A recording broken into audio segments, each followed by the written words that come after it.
Almighty God, we pray for your blessing upon this council. Help and prosper its work for the advancement and benefit of its people, so that peace and happiness, unity and justice may be established amongst us all. Amen.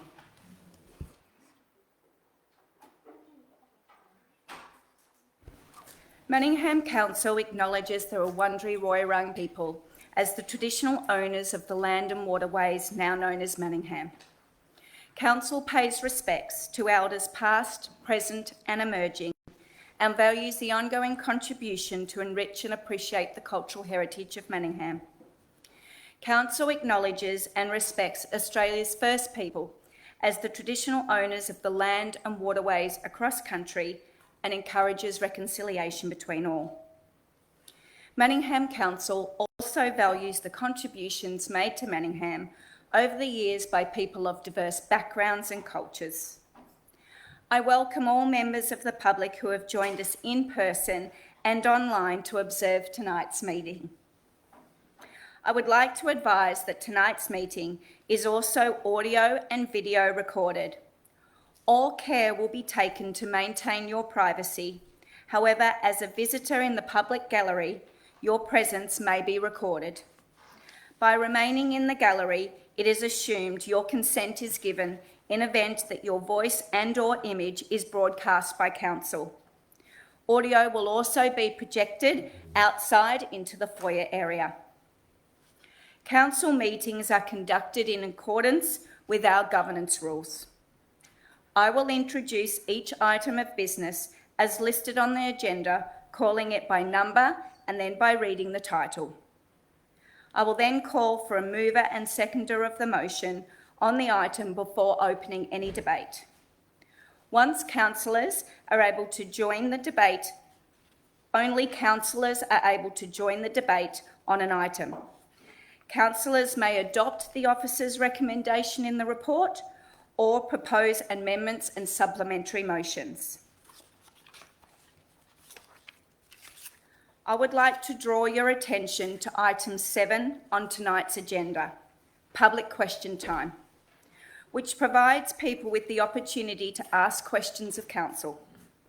Council have allocated 30 minutes for question time at tonight's meeting, and the process of public question time is set out in our governance rules. Questions must be received prior to the start of the meeting to be asked. Where we receive advance notice of a question in accordance with our governance rules, we will provide a verbal response to the question at our meeting. Questions we receive up to 7 p.m. today may be taken on notice if we don't have enough information on hand to provide a meaningful response. If this happens, you will be provided with a written response to your question within 10 working days. I will deal with a maximum of 2 questions per person and 2 questions on any one issue. You will be asked to come forward to the lectern to ask your question, where you will have the opportunity to provide a 2-minute introductory statement before asking your question. If you have more than 2 questions, please submit these additional questions in writing to Council through our normal channels. To ensure the efficient conduct of our meeting and maximum participation during question time, all question and answers shall be as brief as possible, and no discussion is permitted to any question. Councillors and the gallery are reminded that this question time is to be conducted in a respectful manner, and any disorderly conduct will be managed in accordance with our governance rules. I will confirm number 2, apologies and requests for leave of absence. I will confirm Councillor Thomas Lightbody's virtual attendance. Councillor Lightbody, can you please confirm that you can see and hear me? Yes, I can. Thank you. Thank you. There are no further apologies this evening. Councillors, are there any requests for leave of absence? Thank you. Item 3, prior notification of conflict of interest. Councillors, I have submitted a written disclosure of a conflict of interest form to the CEO for item 11.4 concerning the endorsement of the Advisory Committee's members to the Manningham Youth Advisory Committee. My interest is both a general and material conflict of interest, as my daughter has applied to become a member of the Manningham Youth Advisory Committee. Would anyone else like to give notice of a conflict of interest for tonight's meeting?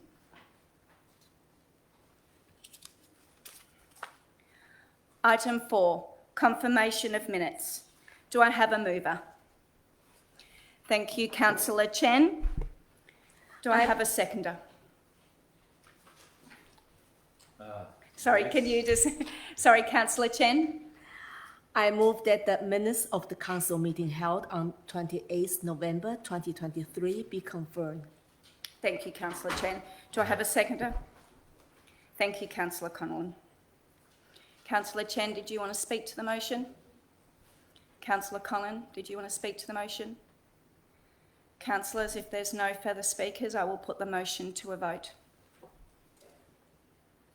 Thank you, and that is covered unanimously. Thank you. Number 5, presentations. 5.1, Pink Up Warrandyte Breast Cancer Awareness Certificate of Appreciation. Councillors, on behalf of my fellow councillors, I would like to acknowledge the significant work that the Warrandyte Cricket Club, with their recent Pinking It Up Warrandyte campaign. The campaign was a collective project raising much needed awareness for breast cancer, not just for Warrandyte, but for all of the broader Manningham community. Your efforts in raising this awareness is a huge service to Manningham, and we thank you. I invite forward the club representatives, Katie and Nicole, to accept a certificate of appreciation on behalf of council.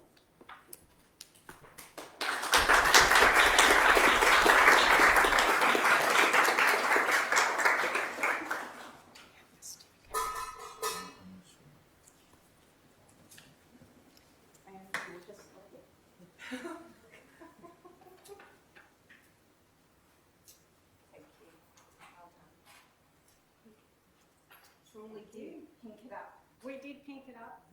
So councillors, pink it up. Breast cancer awareness.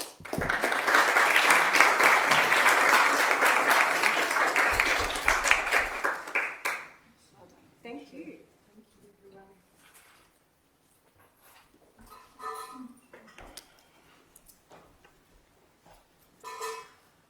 Item 5.2, Councillor Plan 2021 to 25 Progress Update. Councillors, on behalf of my fellow councillors, I now have the pleasure of updating you on the progress of the second year of our Council Plan 2021 to 2025. During the development of this incredibly important guiding document, we have heard from more than 2,000 members of our community. So we know that the plan has captured what is most important to our Manningham community.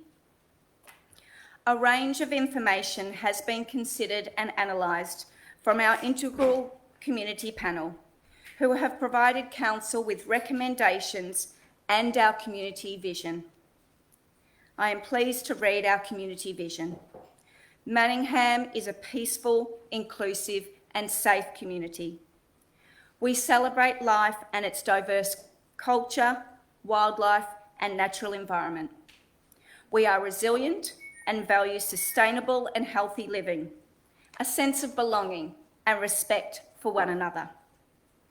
The vision and the recommendations all provide the foundation for major initiatives within our council plan and the actions to be delivered over the 4-year term. The actions and initiatives support 5 key themes. 1, a healthy community. 2, livable places and spaces. 3, a resilient environment. 4, a vibrant and prosperous economy. And 5, a well-governed council. It is my pleasure to report that all our major initiatives and actions are successfully progressing towards the goals set across these key themes. This year's annual report includes a comprehensive overview of all of the initiatives and actions we delivered in 2022 to 23, including the following highlights: adapting the Climate Emergency Response Plan to guide our work with residents, businesses and visitors to achieve net zero emissions for council operations by 2028 and for the community by 2035. It included preparing our community for the successful food organics garden organics rollout, FOGO as you might know it, which diverted approximately 20,000 tonnes of food waste from landfills. It also included implementing a digital tree inventory and an asset management software to help map and manage our public trees and parks locally. It included funding 19 applications totalling $1,114,637 through our community grant program. It also was a part of adapting the Vibrant Villages Action Plan 2023, which sets out the plan for the upgrade of our public spaces in our shopping centres over the next 10 years. It encouraging our community to celebrate and champion our wonderful local businesses through the 30 Faves in 30 Days campaign. It also included endorsing our Reconciliation Action Plan, which is known as a RAP, and its important steps to ensure that we continue to plan and create opportunities for people of First Nations and support a culturally safe and thriving city. We continue to deliver our capital works program to a high standard to maintain and improve our $2.7 billion in assets, including sporting infrastructure, footpaths and roads. In the second year of our council plan, this included $6 million in road resurfacing works, $10.4 million in building construction and renewal works, $3.8 million in drainage works, $2.2 million in footpath works, and $4.4 million on recreational and leisure facilities, making all of our spaces and places vibrant and safe. Adapting the A Livable City Strategy 2040 was also part of the plan. This strategy will help shape the future of every neighbourhood in Manningham, providing choice in how we live, work and play. Signing off on our new Manningham Leisure Services contract, bringing together Acarina and our 9 stadiums in one contract was also part of our council plan. Having a second long-term financial plan and budget that promotes financial sustainability to achieve our community vision. Each of these and many more are showcased throughout our annual report 2022 to 23, which is available on our website.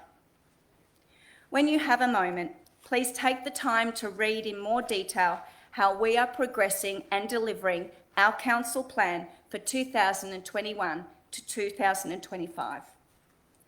It is beautifully presented in an easy-to-read format, including case studies for each theme of our council plan, featuring our people and our community, and I've only just done a summary justice to that tonight.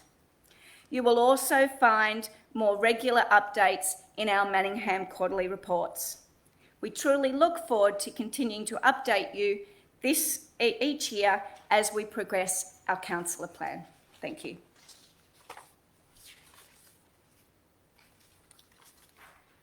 Item 6, petitions. There are no petitions this evening. Item 7, public question time. We have received a number of questions for tonight's council meeting.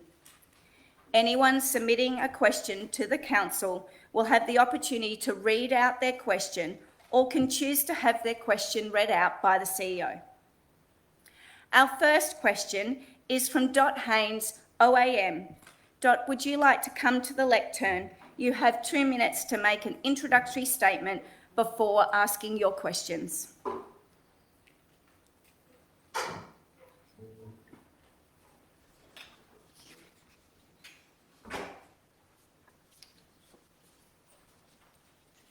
Thank you. The preamble to question one, Debbie will be reading out for me. It's a letter from Eric Foley. Thank you for the opportunity. A letter written by Eric Collier, 2023. He was a letter will indicate his position and role. Proposed administration centre for Scrams Cottage Museum Complex. His letter, as a Foundation member and former President of the Doncaster Templestowe Historic Society, I write to express my deep concern and disappointment at Manningham Council's proposal to shelve the much-needed administrative complex at Scrams Cottage in Victoria Street, Doncaster. Much work has been undertaken by council officers in conjunction with the Historical Society in planning this building, which will enable the Historic Society to function more effectively in fulfilling its obligation to the wider community that it serves. Excuse me. I acknowledge that the budget for the proposed complex has increased significantly from 2.3 million to 3 million due to the most part to a steep escalation in building costs in recent times. An increase of 700,000 above budget is not unrealistic when compared with the huge amount of finance provided by council to sporting organisations for the upgrade, development of sport facilities within the municipality. Doncaster Templestowe Historic Society has recently granted re-accreditation under the Museum's Accreditation Program, MAP, which places it among the most significant public museum within the state of Victoria. Scrams Cottage Museum Complex, sometimes referred to as Scrams Cottage Orchard Museum, is of particular significance as it commemorates a century of fruit growing within the municipality, dating from the 1860s. Many of its outdoor exhibits focus on this aspect of our heritage, and Historical Society is well placed to maintain and disseminate this unique part of our local history for the benefit of future generations. I therefore strongly urge Council to proceed with the provision of an up-to-date administration complex as proposed that will do so much to streamline and enhance the day-to-day function of the Doncaster Templestowe Historical Society, both now and into the future. Thank you. Thank you. Thank you. So my question is, will Council consider not proceeding with the options of 1 and 2 on the agenda and proceed with option 3, which reads to allocate an additional 777,000 shortfall to the project as part of Council's Capital Works program and proceed with the building project on site during 2024 as planned for over 5 years now? Will Council consider that? Thank you, Dot Haynes, OAM. I will ask Rochelle Kutrocki to answer the question. Thank you. Director of City Services.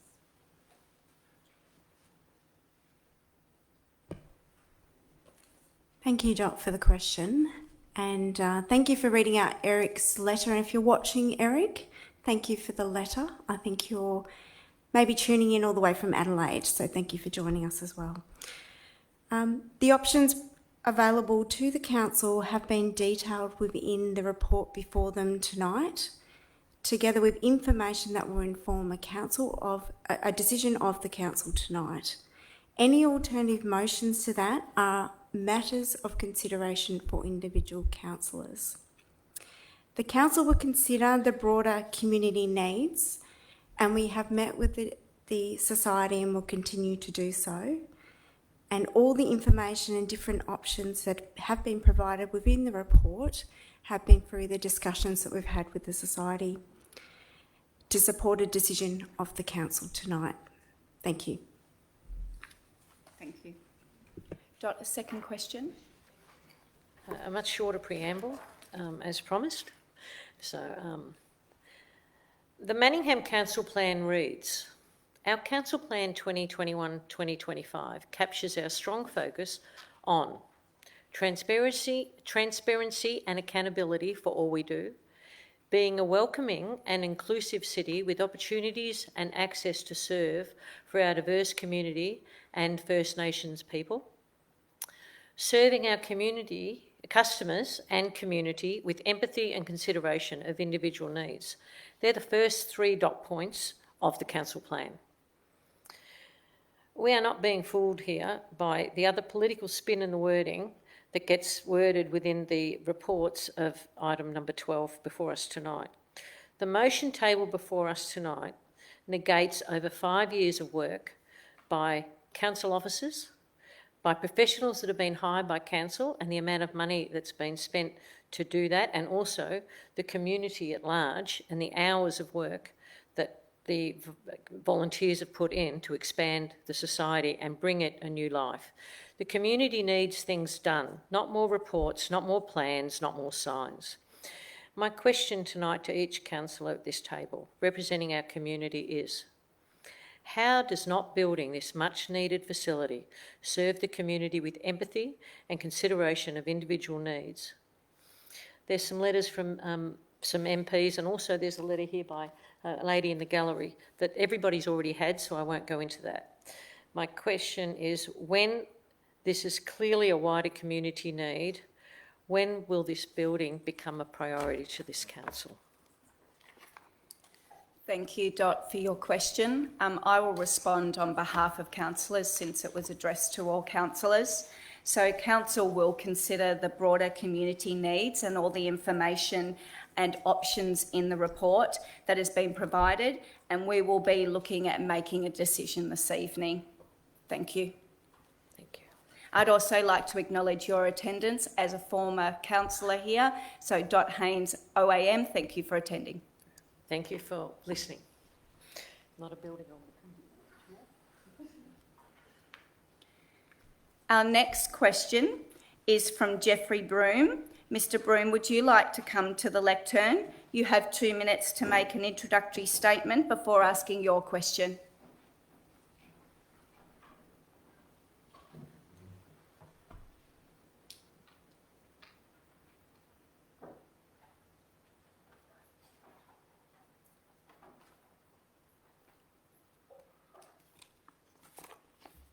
Well, thank you, Mayor. I'd just like just a few words, like a preamble to the simple question I've got.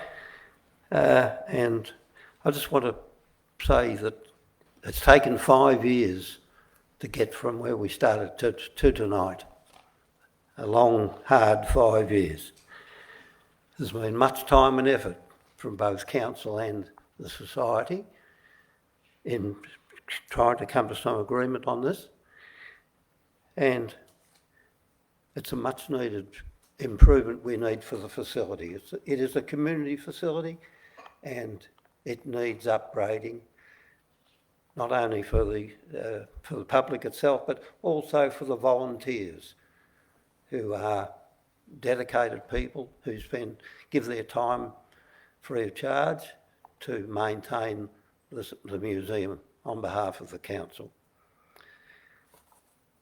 My question is simply, as President of the Doncaster Templestowe Historical Society, I ask, will council consider funding and erecting the planned and approved building for funds available in council?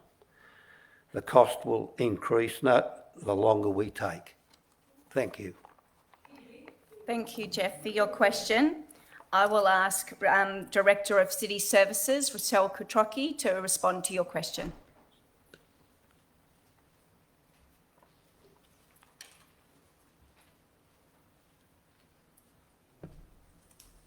Thank you, Jeff, for your question. And I appreciate it has been a long journey by officers and the society members as well. And we appreciate your patience. The options available to the council have been detailed within the report tonight, with options for them to consider a decision of the council. The offer recommendation also provides an opportunity for officers to continue to work with the DTHS to influence positive public and community value outcomes within the existing Shrams Cottage precinct, and we'll continue to work with you with this project. Thank you. Thank you, Jeffrey. Our next two questions have been grouped together as they were received at the same question was received twice. Could I invite Carolyn Hall and Fiona Scott to come, if you're in the gallery, to come to the lectern, and you have 2 minutes to make your introductory statement before asking your questions. Good evening, everyone. I'm up here to talk about Tram Road Reserve and the industrial facility that is being planned for there. I don't think I need to do too much of a spiel beforehand because this has been going on for quite a few many years. So I guess my first question is that the officer's report states a net benefit to the community and suggests there are positives and negatives. So that there are risks and negatives for this project, but these have not been explained in the report.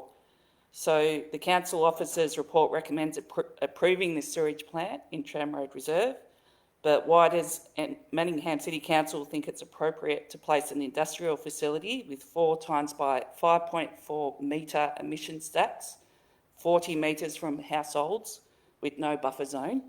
So that's my first question.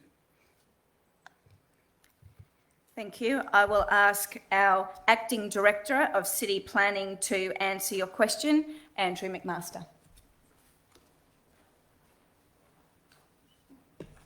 Thank you, Mayor, and thank you, Carolyn, for the question. Fiona. Sorry, Fiona, apologies. Fiona, in answer to your question, there's no specific threshold distance in the Manningham planning scheme for this particular proposal. The application was therefore required to be referred to the EPA. As the determining authority for this matter, the EPA has considered the separation distance between the facility's emission stacks and nearby residential uses and considers them acceptable based on the extensive odour and pollution control backup protection that is proposed. Within the development licence that's also been issued by the EPA, there are stringent odour and pollution controls which will be required in accordance with the EPA legislation and the performance standards of the EPA. Can I jump in? Because my question wasn't really about... Sorry, Fiona, I need to let Andrew continue. Okay. There's no debate on the question, it's just the question I don't think response. my question was understood. That's all. Okay, Yeah. I'll wait to your second question and then you can clarify it. I'll just let Andrew continue, Yeah, please. thank you. Second question? Or? Sorry? Did you finish yours? I'd finished, thank you. Okay, Mayor, yes. lovely. So, Fiona, if you would like to ask your second question. And not clarify the first one. Thank you. No? Okay. Second question. The officer's report states many considerations that need to be taken into account, such as upgrades to the park, limiting car movements in local streets during the build and during business as usual, compensation to the residents, possible other usage of the recycled water and other considerations. But these are only maybes and considerations. Nothing has been confirmed. The council is going to approve this without having the protections in place for the local residents and betterment of the open space parkland. I'll ask Andrew McMaster to answer the question. Thank you, Mayor. Thank you for the question. Planning permits like this, Fiona, are commonly issued with a range of requirements which might be further refinements of the proposal that the applicant must undertake. This includes further reports, plans and commitments. These requirements or refinements are finalised by a permit applicant before being approved by council as a secondary consent. The recommended conditions for this permit include a range of local park improvements within conditions 5, 6 and 10. If approved, these conditions enhance the park's connectivity to the street network via 6 Whittons Lane, ensure upgrades to the park and its pedestrian network, and a net gain to vegetation within the reserve. Recommended condition 8 has also been inserted to ensure construction impacts are appropriately managed during construction. A detailed construction management plan has been required, which will deal with noise and vibration management, the restriction of construction traffic movements to avoid heavy vehicles in local roads, and local roads not being used for construction parking. The proposal must also comply with its EPA development licence, as well as any other recommended planning permit condition related to the ongoing operations of the facility. Thank you, Andrew.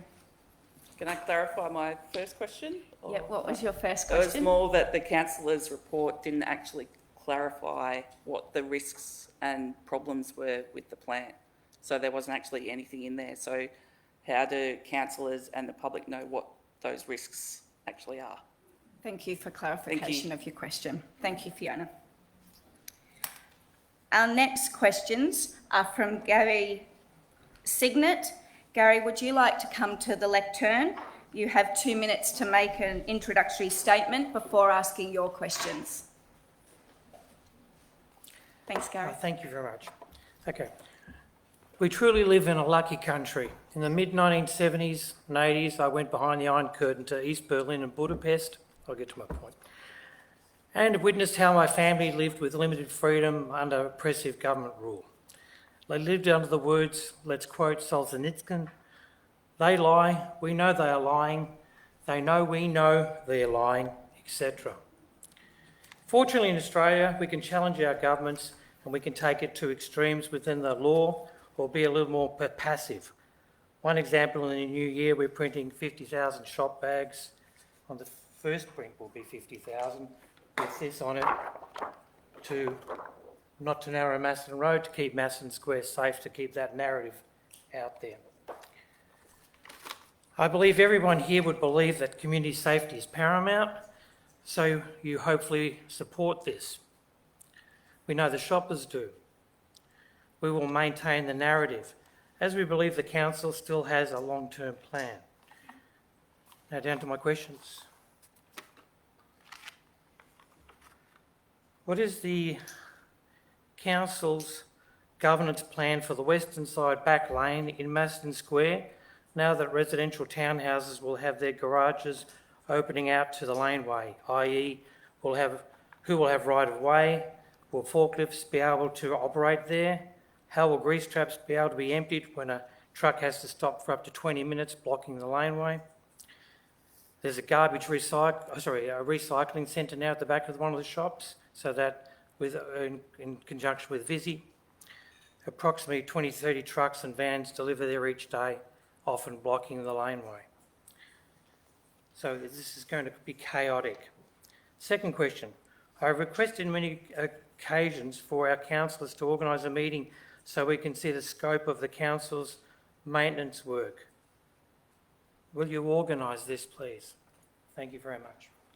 Thank you, Gary. I will ask Director of City Services to answer, Rochelle Kutrocki, to answer both your questions. Thank you.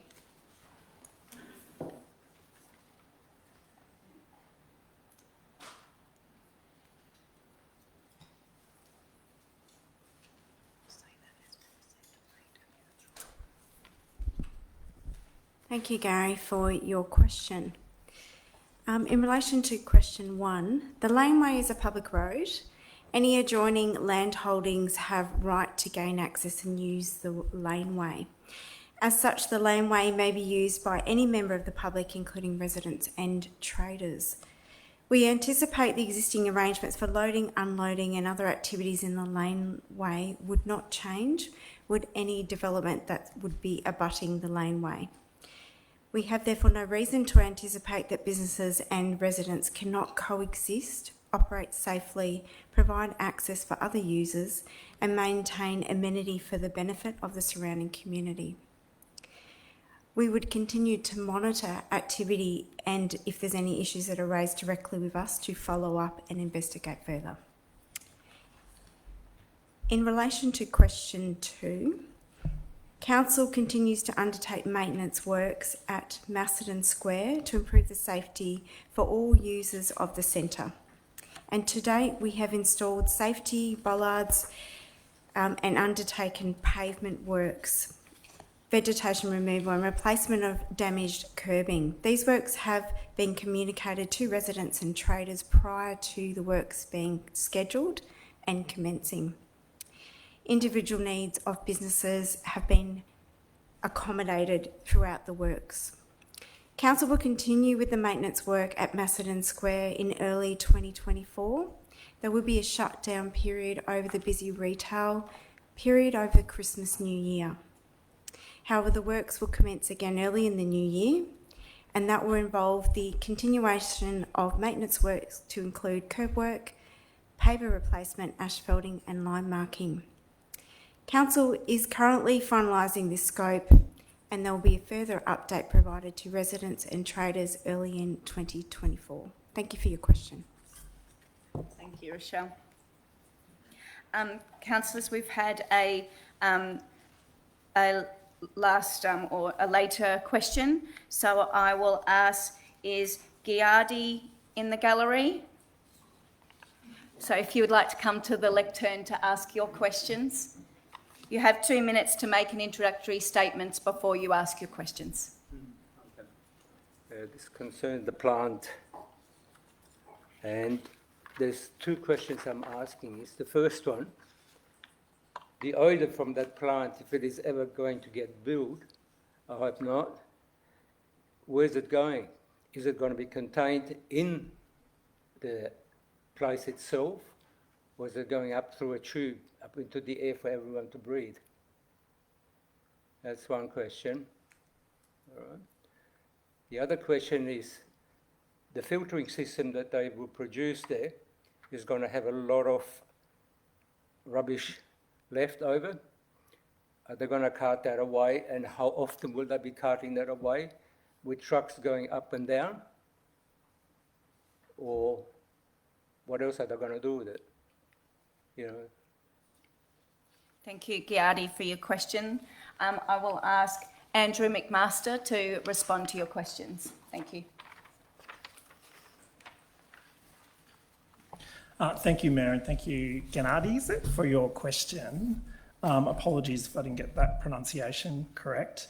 On your first question regarding odour, there are ongoing conditions on the permit and pursuant to a development licence which has been issued by the EPA, which require the facility to operate. The relevant condition in our, as per the officer recommendation, is condition 8. There are also fail-safe measures required within the infrastructure of the development to maintain and control odour. The application demonstrates that the odour to residents will be below perceptible levels. And there is an example of a similar facility at the MCG where similar technology is being used within the grounds of Yarra Park around MCG, where similarly odour levels at that facility are imperceptible to humans. On question 2, the proposal suggests that some heavy truck movements are going to be, a significant number of heavy truck vehicle movements will be required during construction. One of the conditions of the permit requires, as I said in answer to the previous question, the development of a detailed construction management plan to limit impacts on surrounding residents associated with truck movements. So effectively, construction vehicle movements during construction will use a special entrance at an opening of Whitton's Lane to be able to minimise impacts upon residents. In relation to where this fill is taken, I don't believe we have that detail or information. Are you referring, can I clarify, to the fill from the facility or from waste that's produced within the facility? I think the question was waste produced after it when it's actually operating. Sure, okay, yeah. In relation to waste that's generated on site, we've actually asked as part of the condition of the permit approval for a detailed waste management plan to come to council. So the officers will, our officers, our waste management officers will have an opportunity to review that plan and will then have to approve or refuse or amend that plan to ensure that waste from the facility is appropriately managed at that time. Thank you, Andrew, for responding to the question.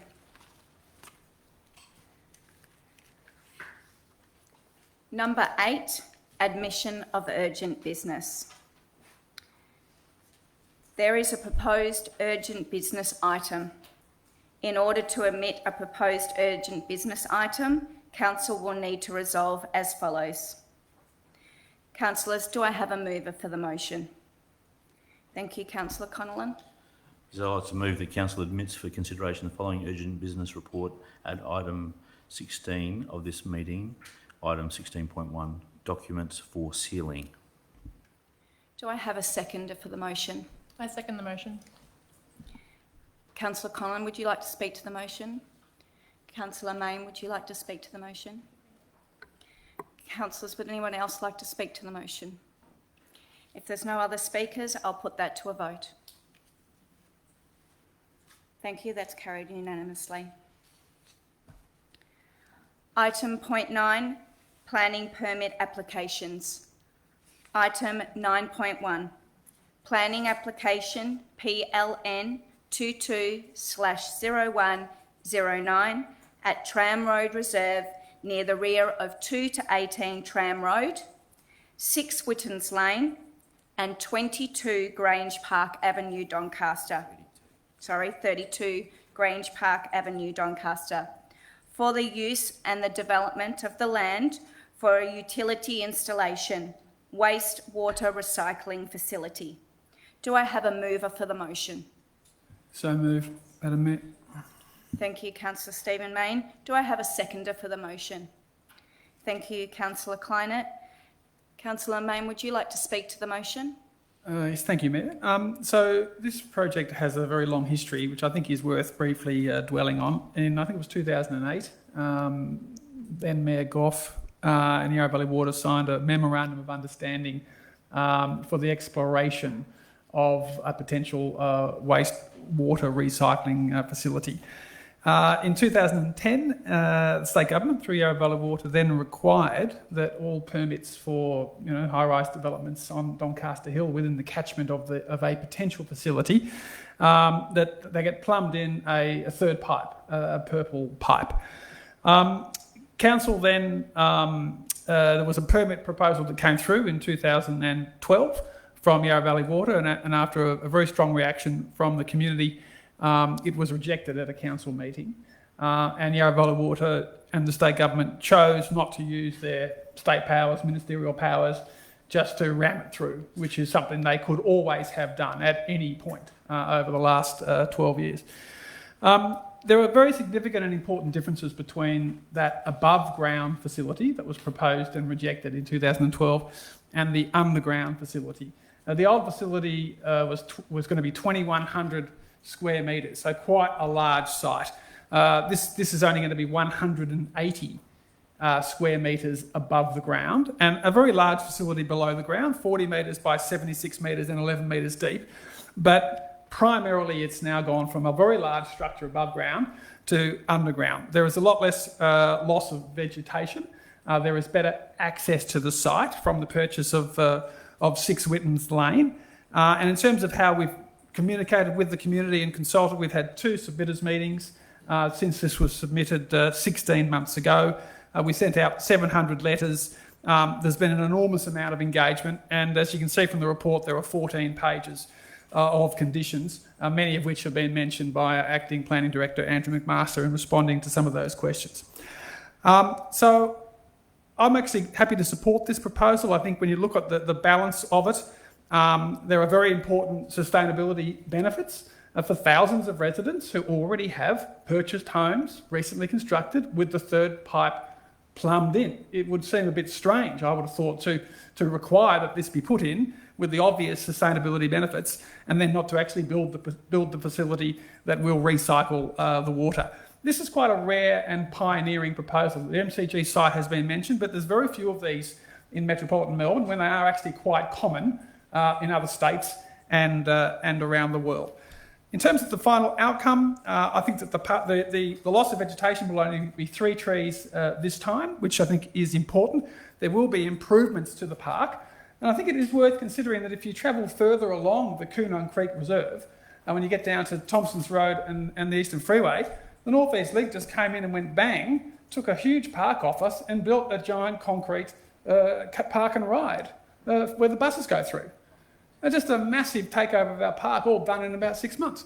Now, this one has taken 15 years with lots of consultation and engagement with council, and at the end of the day, after 38 million of taxpayers' money will be spent, you'll have a facility which will poke out to the tune of 11 metres and 180 square metres. The most important issue, I think, is going to be what happens during construction. And as already mentioned by Andrew McMaster, there will be a detailed construction management plan already spelled out in the conditions, signifying on a range of fronts that we are going to be watching this like a hawk, and we're going to be expecting Yarra Valley Water and their contractors to go absolutely as far as they possibly can to minimise the impact of construction, whether it be dust, whether it be parking, all those hours of operation, all those issues. And so I think that on balance, it is a difficult situation because you never want to see upset residents and in the constructions of significant facilities in your public parks. But when you consider the benefit from a sustainability point of view, when you consider the process and the history and the fact that we have been respected as a council and had detailed engagement with the proponent, that I think that it makes sense with the officers recommending that a permit be issued. And this has probably been the most challenging and detailed and complex planning application that our officers have dealt with over at least the last 5 years. And I'd like to acknowledge Fiona, Hugh, Glenda, Simone, plus all the other divisions who have worked up this proposal, and the way they've engaged with the community, the way they've worked the conditions to take into account the many submissions we've had. We have had 55 objections, which is a significant amount. But at the end of the day, after 15 years, a decision has to be made, councillors, and I think we should support the officer recommendation. Thank you. Councillor Michelle Kleinert, would you like to speak to the motion? Thank you, Madam Mayor. One of the horrible parts of council is making decisions sometimes that aren't necessarily easy decisions, and this sits up in that top 5 of very hard decisions to make. When I first came on council 11 years ago, this was a hot topic, and it still is. In considering this evening what we have before us, and when we look at the conditions, there's over 120 conditions that council have placed. Yarra Valley can turn around and say, forget you, council, we'll go straight to the minister, we'll sign it off, we won't do this, we won't do that, and it's going to go ahead. This is going ahead whether we like it or not, whether we approve it or not. The best chance we have to represent our residents and get the best outcome that we can in a situation that is not great for those that are abutting where it's happening. I acknowledge that. It's horrible because no one wants stuff in their own backyard. It's just like development. We all respect development needs to happen, but not next door. Well, this is a development, and this is something that was in the pipeline 20 years ago when that third pipe was put. It was going to go to Whitehorse, but then the state government put in a big project, a massive one that's causing lots of disruption to lots of people, and we didn't have any choice about it. And so it sits now here in the only place that they can put it. This is the better outcome of all outcomes, that we approve it and we continue working with Yarra Valley Water. Otherwise, they can turn around and say, we've lost our cool with council. They are just making it too difficult. They'll go to the minister, they'll sign things off, and this construction management, we will lose so many conditions, so many opportunities. But this is the part where something's going to happen that we can work together. We can keep representing our residents. We can make sure those conditions, and as I've understood through, thank you for the questions that were asked this evening, many more reports will keep coming back to council. That's where we want it to happen. Not off with the minister, some state government person going, I don't care, sign it off, whatever. Who cares about Manningham? Who cares about the residents? Well, we care, and we want the best outcome. And this, I believe, is a very hard decision to make. Not happy in a sense, because I feel for those residents. It's tough. But if I want the best outcome, it's better in the safety of us having as much control as we can, putting as many conditions as we can, where we have authority to do it. And officers have worked very hard and they've pushed, and there are pages of conditions. And if we approve it, it keeps coming back to us. If there's problems, we still have that authority to keep going back and make the EPA accountable, Yarra Valley Water accountable, and those construction people that, yes, those construction workers that don't care to park a little bit further. Extension, please, so I can finish a very important point. Would anyone like to move an extension so that Councillor Kleinert can continue for a further 2 minutes? Thank you. Do I have a second of the motion? All those in favour? And that's carried unanimously. Thank you. You can keep going, Councillor Kleinert. Thank you, Madam Mayor. One of the most important disruptions that will happen is the work people coming and going, accessing the time that they start construction, the time that they finish construction. I see it with planning permits, but this is much bigger. We want to make sure that we've got that management plan tight, and while it sits with us, we've got so much more power, and we can keep driving as much change as we can to keep working with Yarra Valley. And we do know in any marriage, there's a bit of working together, there's a partnership. And I'd rather be married to Yarra Valley Water in some case than divorced and have them do whatever and not care. Because you know what? It's not going to affect me in Templestowe, but it's going to affect those that are right there abutting it. And that's who I care for. So in the hard decision, I feel this is going to be the best way, because it's going ahead whether we like it or not. It has to happen because it's been a project for years. And, you know, hindsight's a wonderful thing, but I perhaps think that it's better that the decision comes here than it did many years ago, where it would have been a whole different, bigger building, bigger build. So I really trust in this hard decision that we will endorse tonight and move on. Thank you, Councillor Kleinert. Do I have any speakers against the motion? Do I have any...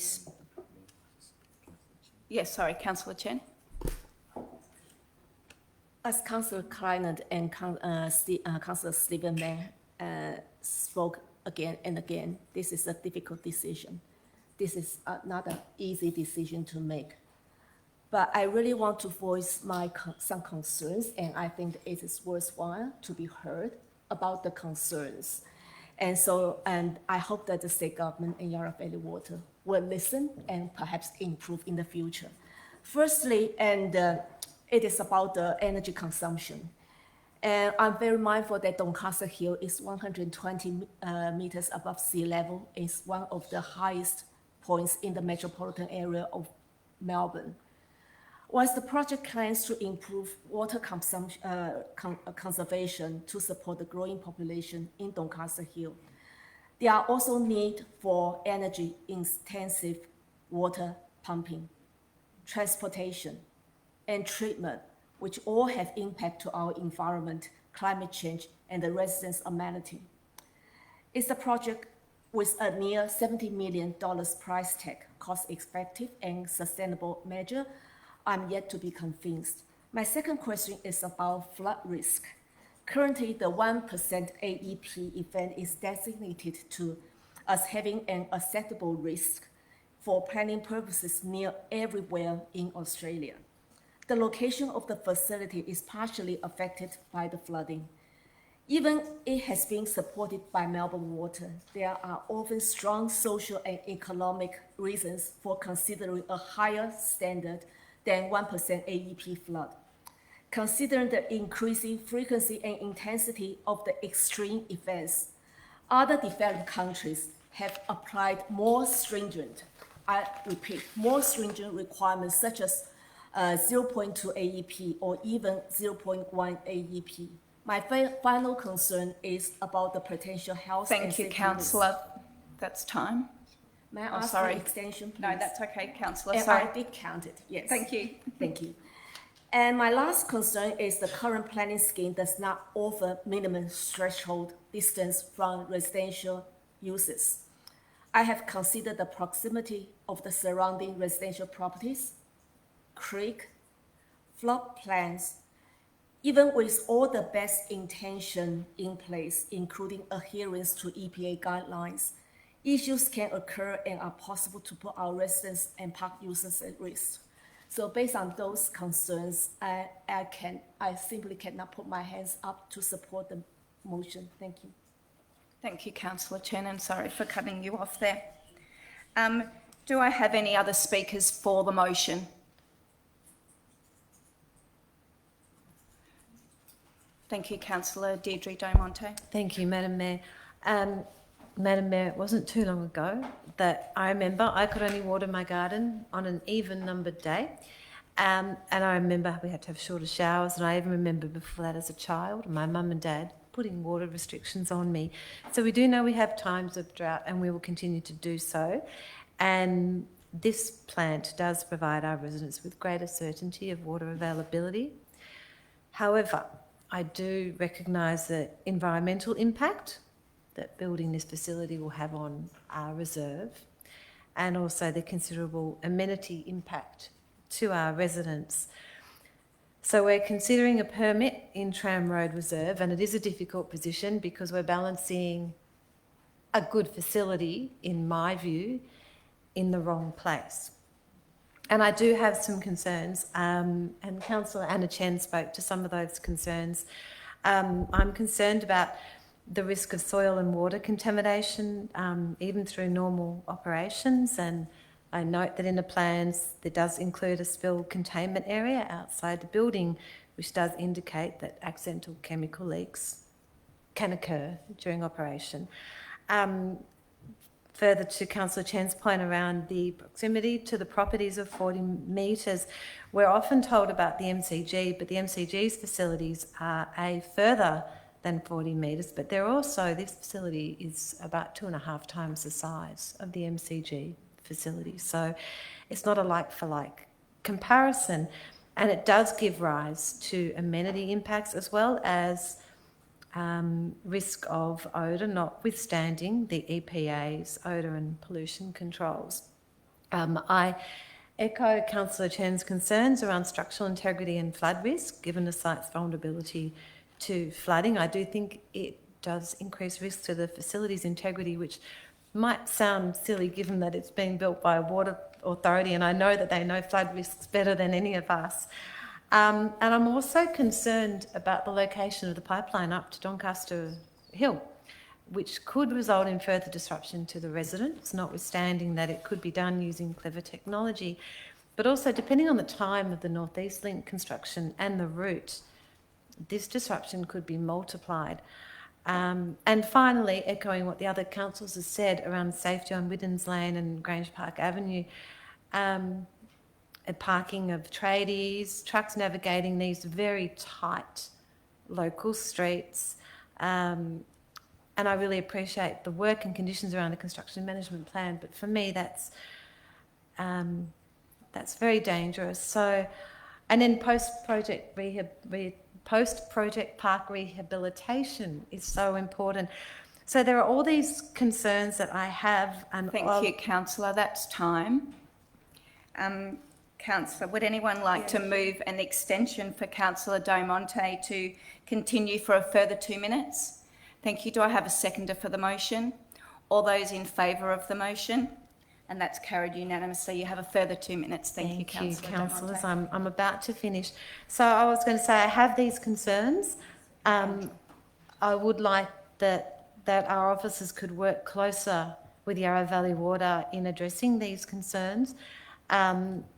But I do acknowledge that Council is in a better position to negotiate conditions with the applicant rather than this, if this became a matter for the Minister for Planning.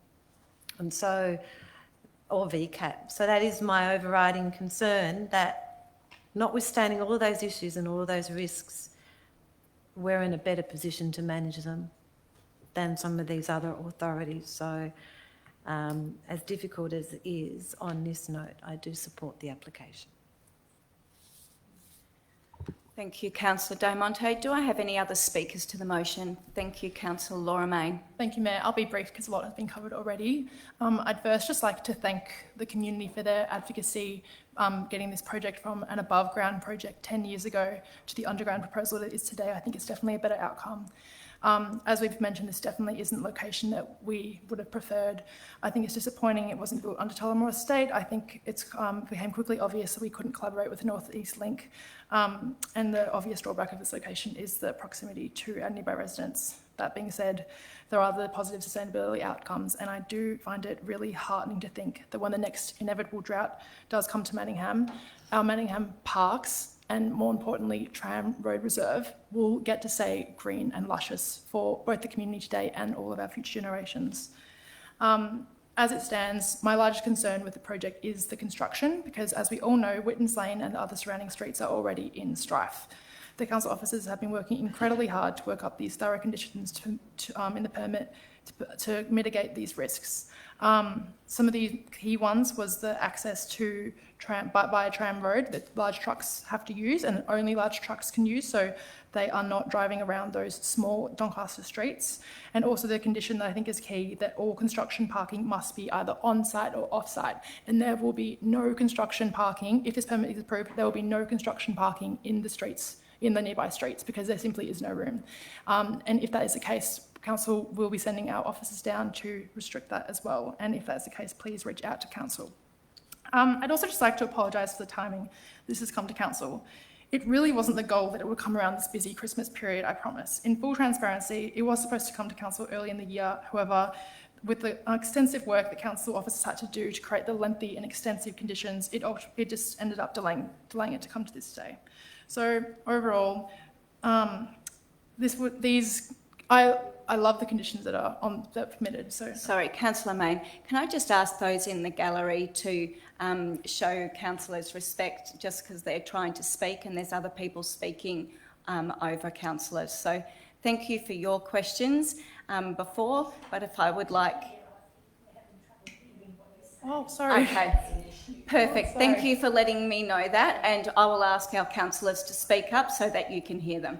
Okay. Well, Councillor, would you mind speaking up? Thank you. Continue to go. That was all of my points wrapped up, so I'll end it right there. Could you maybe say your last point again? Just my last point is that I do apologise about the timing this has come to council. We genuinely didn't want this to come around the December Christmas period.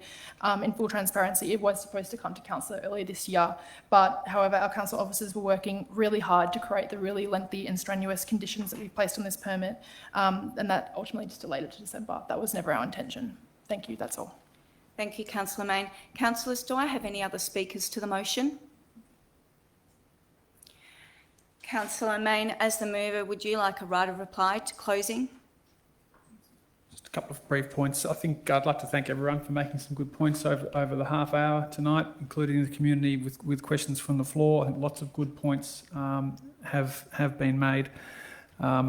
Just to reiterate that this facility will produce up to 750,000 litres a day. The MCG facility, whilst it is smaller, has run without incident successfully for the last 11 years. The odour the EPA has said, will be imperceptible, and the EPA broadly said it's okay. So I think obviously no one is enjoying this. But as a council, councils have been getting attacked by the state government recently about not being responsible planning authorities, and we're going to take your powers off you and all those sorts of things. So I think, in that context, as well as the broader expertise of the officers and the stringent conditions, I do think, even though some good arguments have been made by Councillor Chen against and from Councillor Diamante, on balance, councillors, I do think that we should support this resolution. Thank you, Councillor Mayne. With no further speakers, I will put the motion to a vote. All those in favour? That's Councillor Stephen Mayne, Councillor Michelle Kleinert, Councillor Laura Mayne, Councillor Carly Lang, Councillor Jeff Goff, Councillor Deirdre Diamante, and Councillor Andrew Connellan, and Councillor Thomas Lightbody. All those against? That's Councillor Anna Chen, and that is carried.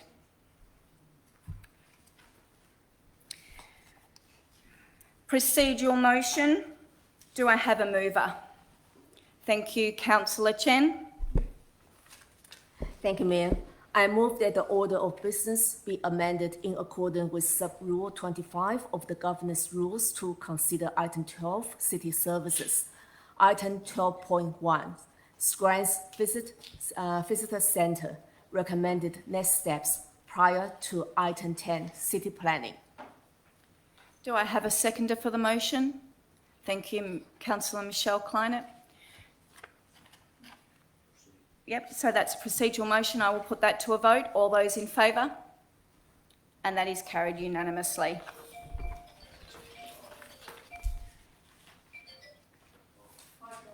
Yeah. Item 12, City Services. 12.1, Schramm's Visitor Centre. Do I have a mover? I have an alternate. Yep. I'll just pause while those in the gallery leave. Thank you this evening for your attendance.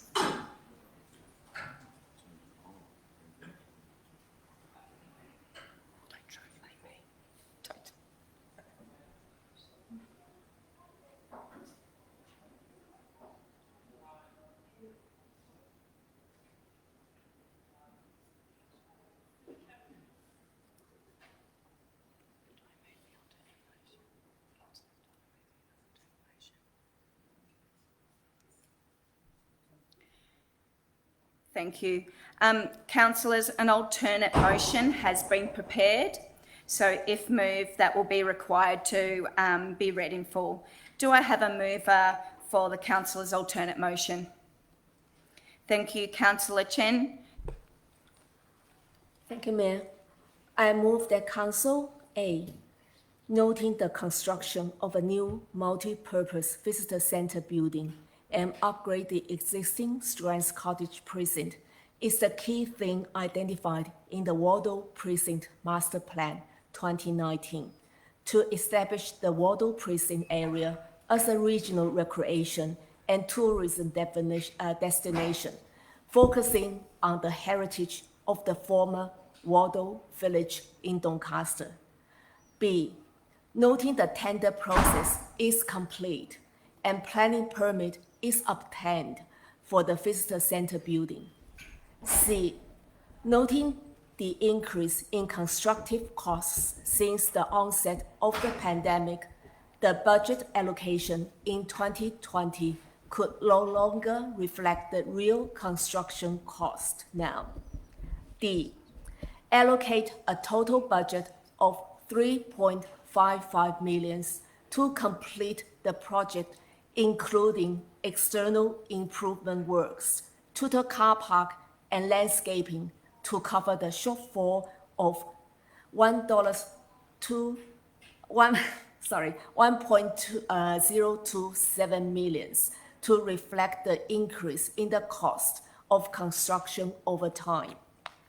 E, request officers work with the Doncaster Templestowe Historical Society, DTHS, to modify the design within the existing planning permit conditions to enhance public value and enable broader community groups' use of the building.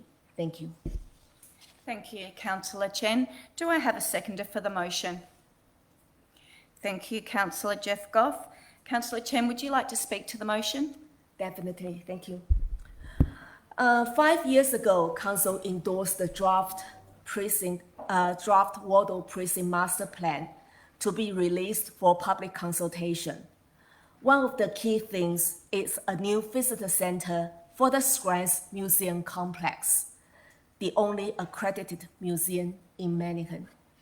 The purpose of a visitor centre is not only intended to accommodate the operations of the Doncaster Templestowe Historical Society, it also provides a fit-for-purpose area for display and storage of the artifacts. Most importantly, the new visitor centre can provide a museum-based learning and educational area for our student and group visitors. The current Scran's Cottage, built as the home of Max and Kate Scrans in 1874, was not built to cater this important community, culture, and heritage needs in the 21st century. The community agreed. More than 100 pages consultation summary was produced with overwhelming support from the community for the new visitor center. To respond to the community feedback, Council proceeded to detailed design for the visitor center and allocated 2.2 million for the project. Since then, the world almost instantaneously squeezed to a blinding halt by the COVID pandemic, facing seemingly endless lockdowns and supply chain troubles. The construction industry in Victoria saw its darkest days. The price tag for the visitor center had gone up to 4.1 million.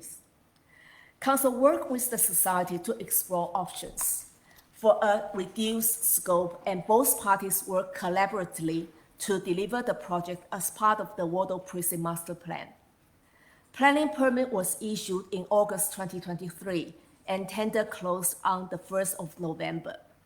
Unfortunately, the tender result for the total project cost at 3.3 million resulted in a shortfall of over 700K for the new building. This is the main reason for councillors to decide the future of the visitor centre tonight. Councillors, museums are an important part of our creative and cultural landscape and make substantial contributions across economic, environmental, social, and cultural domains. They bring people and communities together and provide places for decompression, socialization, and opportunity to explore new ideas. Recently, there were 120 students visited the cottage. Because of the limited space inside the cottage, the society had to make a 2-day class-by-class arrangement with the school. Had there been a visitor center, the students would have a far better enjoyable education experience. Not to mention there will be a better work environment for our volunteers, reasonable space for group visits, storage and research center all under one roof.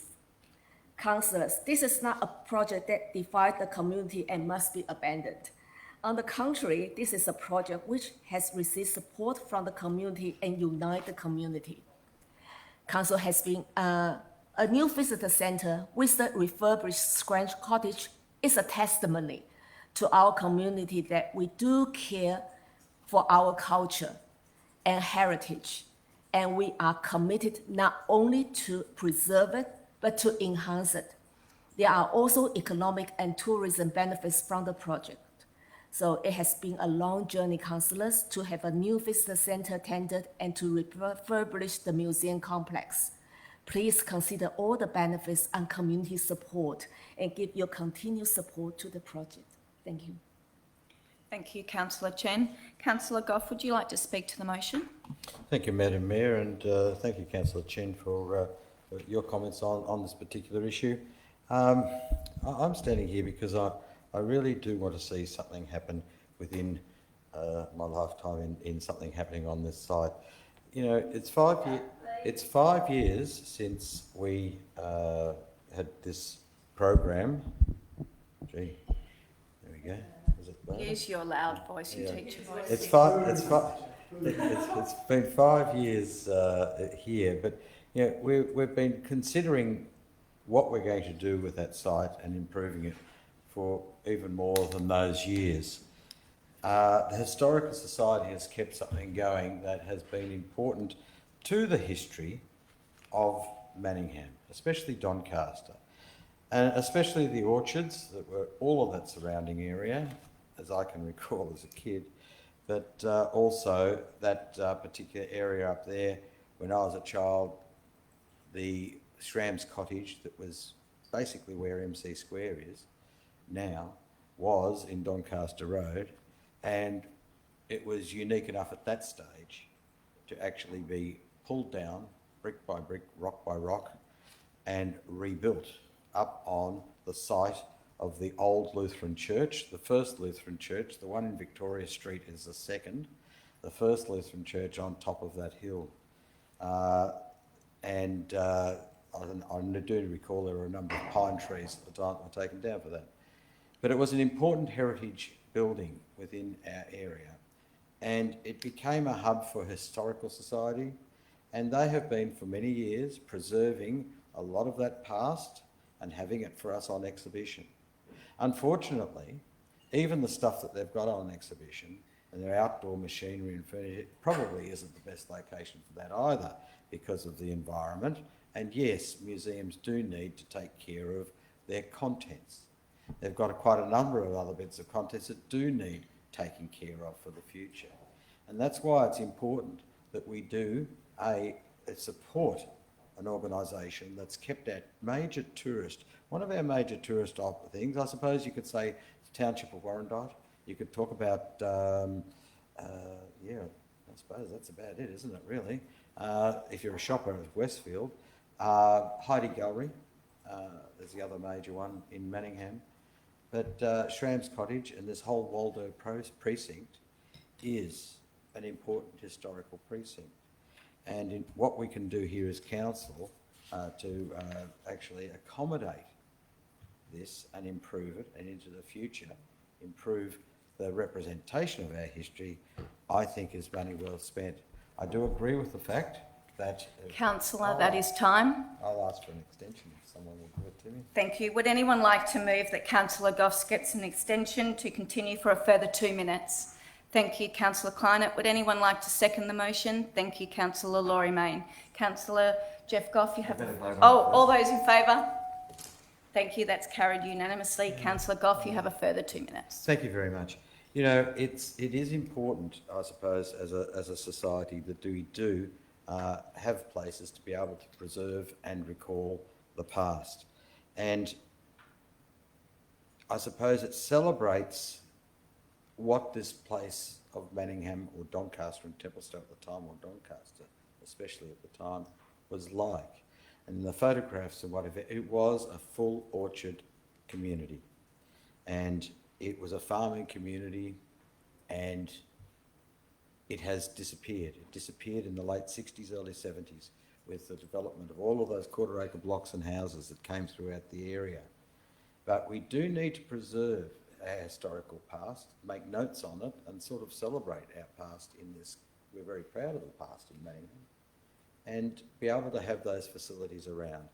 So it's important that we invest in providing that. In fact, the plan for the Waldo sector is all about this, and all about tourism, and all about connecting Ruffey Lake Park up with this particular area and making it one of the prime tourist sites of Manningham. Thank you, Councillor Goff. Councillors, do I have any speakers against the motion? Do I have any speakers for the motion? Councillor Deirdre Diamonte. Thank you, Madam Mayor. So I just want to speak briefly to one part of the motion, and that was E, that officers work with the Doncaster Templestowe Historical Society to modify the design within the existing planning permit conditions to enhance public value and enable broader community groups' use of the buildings. And it's a really important part of this alternate motion. We all recognise the value of the Doncaster Templestowe Historical Society, and we recognise the value of what's around that historical precinct.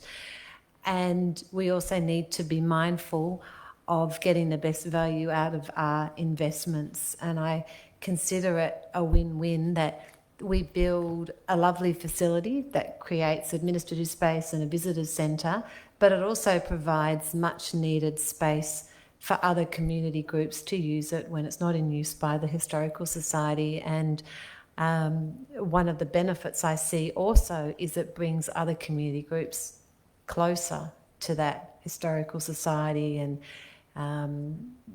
hopefully they become more aware of the treasures that are there as well. So I do support that alternate motion, and particularly that multi-use nature of this building. Thank you. Thank you, Councillor Diamonte. Do I have any other speakers to the motion? Thank you, Councillor Stephen Main. Thank you, Mayor. So for me, this was a difficult decision. Obviously, we had an officer recommendation not to do this. effectively based on a value for money argument with the extra $1 million.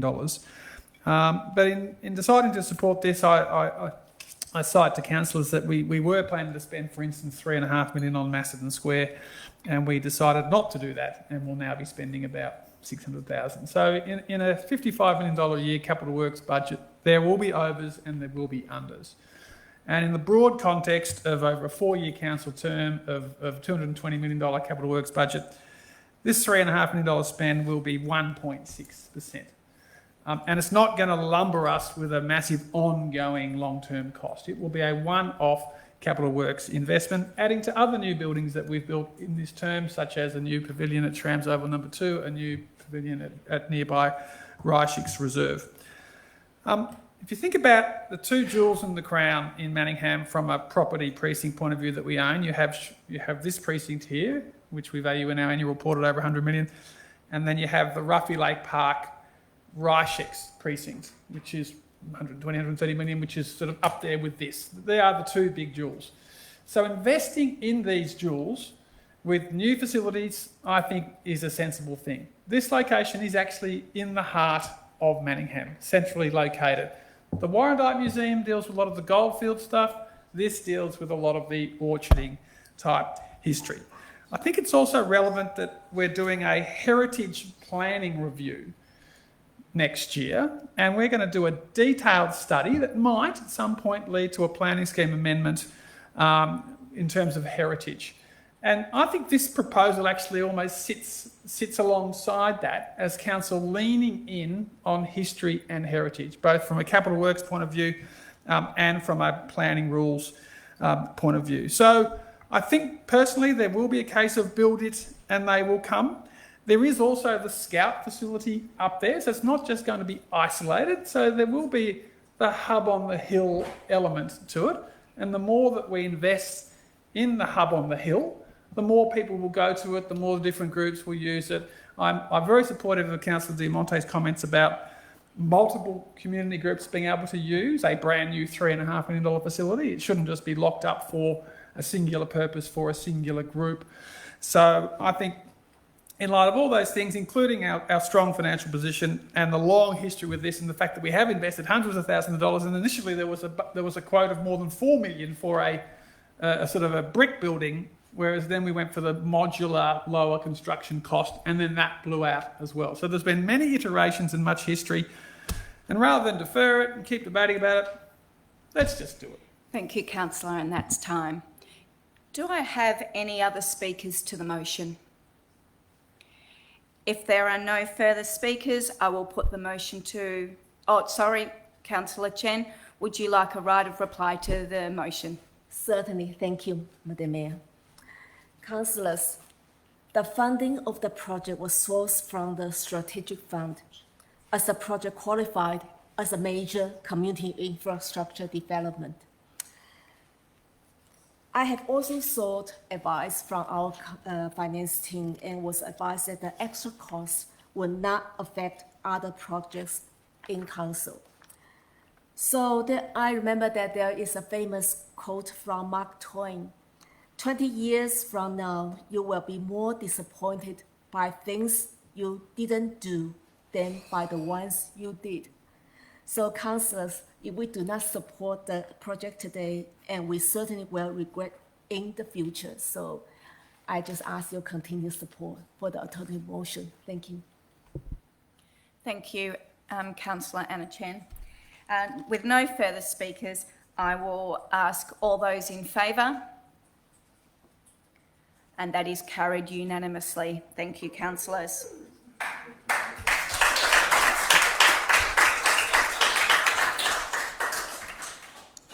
Councillors, I will just pause for a second the formal meetings. If those in the gallery would like to take the opportunity to leave now, you may. If you would like to continue for the rest of the meeting, please continue to do so.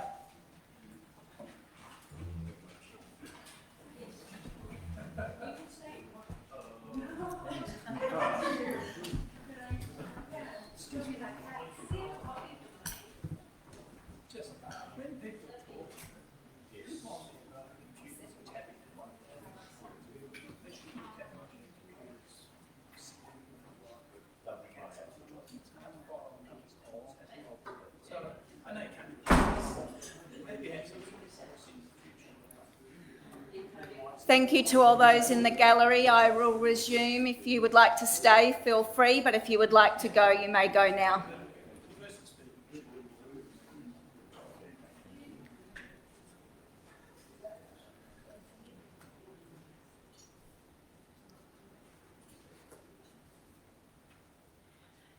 And thank you, councillors. I know it is warm in here. The air conditioning is on. Thank you. Councillors, I will resume formal proceedings. So we are at item 10, city planning, item 10.1, pilot 24-hour cat confinement initiative. Do I have a mover? Thank you, Councillor Collins. I'd like to move the recommendation be adopted. Do I have a seconder for the motion? Thank you, Councillor Deirdre Del Monte. Councillor Connellan, would you like to speak to the motion? I would love to speak to the motion.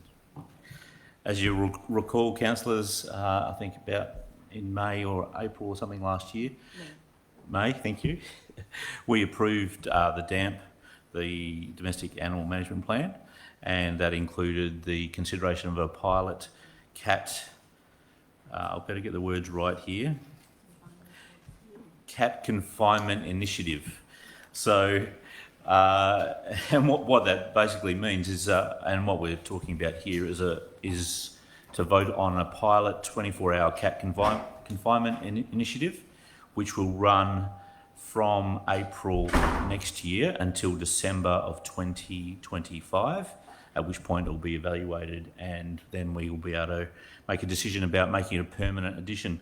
But it's interesting, since then, the federal government is talking about changing its own threat abatement plan for predation by feral cats, and this pilot aligns very well with that federal plan. So, and I think it's a great step forward.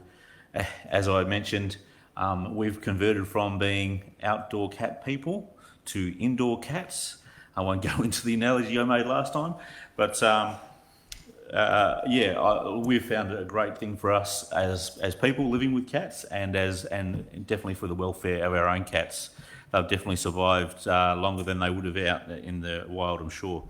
And the plan has been really well put together by the officers. They've done a lot of research into what's happened around other municipalities when they've implemented this, and they've found, interestingly, not much change in terms of, in terms of complaints, except there's more nuisance complaints because of the rules, which means that people are complaining about their neighbours' cats invading them. So, it's an interesting sort of phenomenon that may happen here, and I appreciate that the officers have acknowledged that and are they're making sure that we have the resources to manage that. But it's a three-phase plan. I love phases. First phase is an education phase. The second phase, which will be from April onwards, will be the amnesty period. So people have got until the end of next year to work out how to convert their cats from being outdoor cats to indoor cats. And there'll be ongoing education. And then the third phase will be the compliance, which will be for around 12 months. And that's a compliance and education again. And I notice we're very generous on our compliance. You also get a first warning on that, in terms of if your cat does get caught outside of your property, then you'll get a warning, and then you'll be expected to pay a release fee after that for your cat, supposing you want it back. I noticed that FOMDAC and the Cat Protection Society also support the concept of a 24-hour cat confinement, and I think it says in here some words along these lines: good for people, good for the environment, great for cats. So I'd ask you to support it. Thank you. Thank you, Councillor Cullen. Councillor Deirdre Del Monte, would you like to speak to the motion? Yes, thank you, Madam Mayor. So I too support this. I've had a number of residents have complaints about roaming cats. Myself, and this is not a conflict of interest, Madam Mayor, but my cat was actually, I think, taken by a tomcat next door. But I did want to just just go into a little bit more of the detail. So, Councillor Conlon, I'm disappointed you didn't give us the analogy, but the cats are not going to be 100% indoor cats. The confinement initiative is confining to property boundaries, and I think that's a really important point to make. So cats can be outside with their owners, but they need to be confined to the property boundaries. I do note, and I think it's really important for the community to be aware that our officers have taken some preparatory steps in advance of this initiative. That includes ensuring suitable cat enclosures, cat den and cat traps are available in the event of higher community interest and requests for assistance with roaming cats. So they could be in a cat enclosure outside, knowing that cats do climb. I do understand that. Liaison with Blue Cross, Council's rehoming provider, and other rehoming providers to explore contingency options for rehoming cats should there be an increase in the number of cats impounded. Liaison with local veterinary clinics to explore introduction of a panel of service providers to ensure the health and well-being of animals impounded. And as Councillor Conlon said, early engagement has commenced with key stakeholders such as the Cat Protection Society and Friends of Manningham Dogs and Cats, and they've been really great partners in getting input and feedback around this cat confinement initiative. And I do want to thank them, and in particular FOMDAC, for their support in officers and councillors working through this. So I do commend it, and I also commend a lot of the preparatory work that the officers have taken in getting ready for it. And the final part is the evaluation at the end of year 1 and the end of year 2. So I look forward to understanding the outcomes of those evaluations. Thank you. Thank you, Councillor Del Monte. Do I have any speakers against the motion? Thank you, Councillor Jeff Goff. Thank you, Madam Mayor. And look, I do rise to speak against this motion because I think it's a bit of an overreach by council into the lives of our community. I've read extensively about wildcats running around Manningham and attacking people and their injuries, and they're attacking babies and everything else. Really, we're getting into a daytime activity here, aren't we? And I don't think we are having that situation. However, other animals, I do hear of attacks. I do hear of people being very injured. I do hear them getting out and doing things to other humans. Yes, I agree that we have a cat problem in Manningham, and it's a feral cat problem. It's not necessarily a domestic cat problem. And what we're asking people to do that are cat owners is, if they want their cat to be outside in their yard, expend exorbitant amounts of money to make it escape-proof for a cat. Now, zoos were lambasted many years ago, and we do not go to the zoo and see animals in cages. It's regarded as cruelty. So putting an animal in a cage and leaving it in a cage is perhaps cruelty to animals. This problem of the ones in the domestic, if at night time there was a curfew, which there is, but at night time I can understand that, because essentially cats are more twilight nocturnal than middle of the day people. In middle of the day they like to sleep and hang around home and not roam too far. But if my cat went up on top of my fence and put a foot over the side of that fence to the other side, my neighbour, I'm in trouble, I'm being fined for my cat. Containing a cat is far harder than containing a dog. Dogs do not climb, cats do. So in preparing my yard, I need to be able to take out all the trees around my property. And guess where most people plant trees in Manningham? Not in the middle of their block, but around the fence line. So we're going to actually have to create yards and cages in a backyard that is getting even smaller and smaller, and all the rest, to provide what real problem in a daytime? I understand the night stuff. And if this curfew was night only, I would be very happy. But at the moment, I think it's an overreach of council getting into people's lives and the way they live. And quite honestly, we don't need more interference from local laws on all of these things. But feral cats, we do need to do something about. Yes. And if a person has a whole lot of cats, and we've had situations of that are a rabble on our way, we've already got rules to deal with them. So let's enforce the rules that we have and not inflict Councillor, somebody that's time. that has to apply by this. No, I don't want any extensions. Thank you, Councillor Goff. Do I have any other speakers for the motion? Thank you, Councillor Kleinert. Thank you, Madam Mayor. Councillor Goff got me going.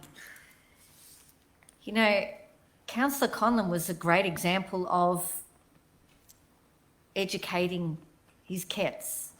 Communist control and re-education. Yes. When I look that I have a dog and I have cats entering my land, and my dog, who's, yes, cute and little, is scared to go outside.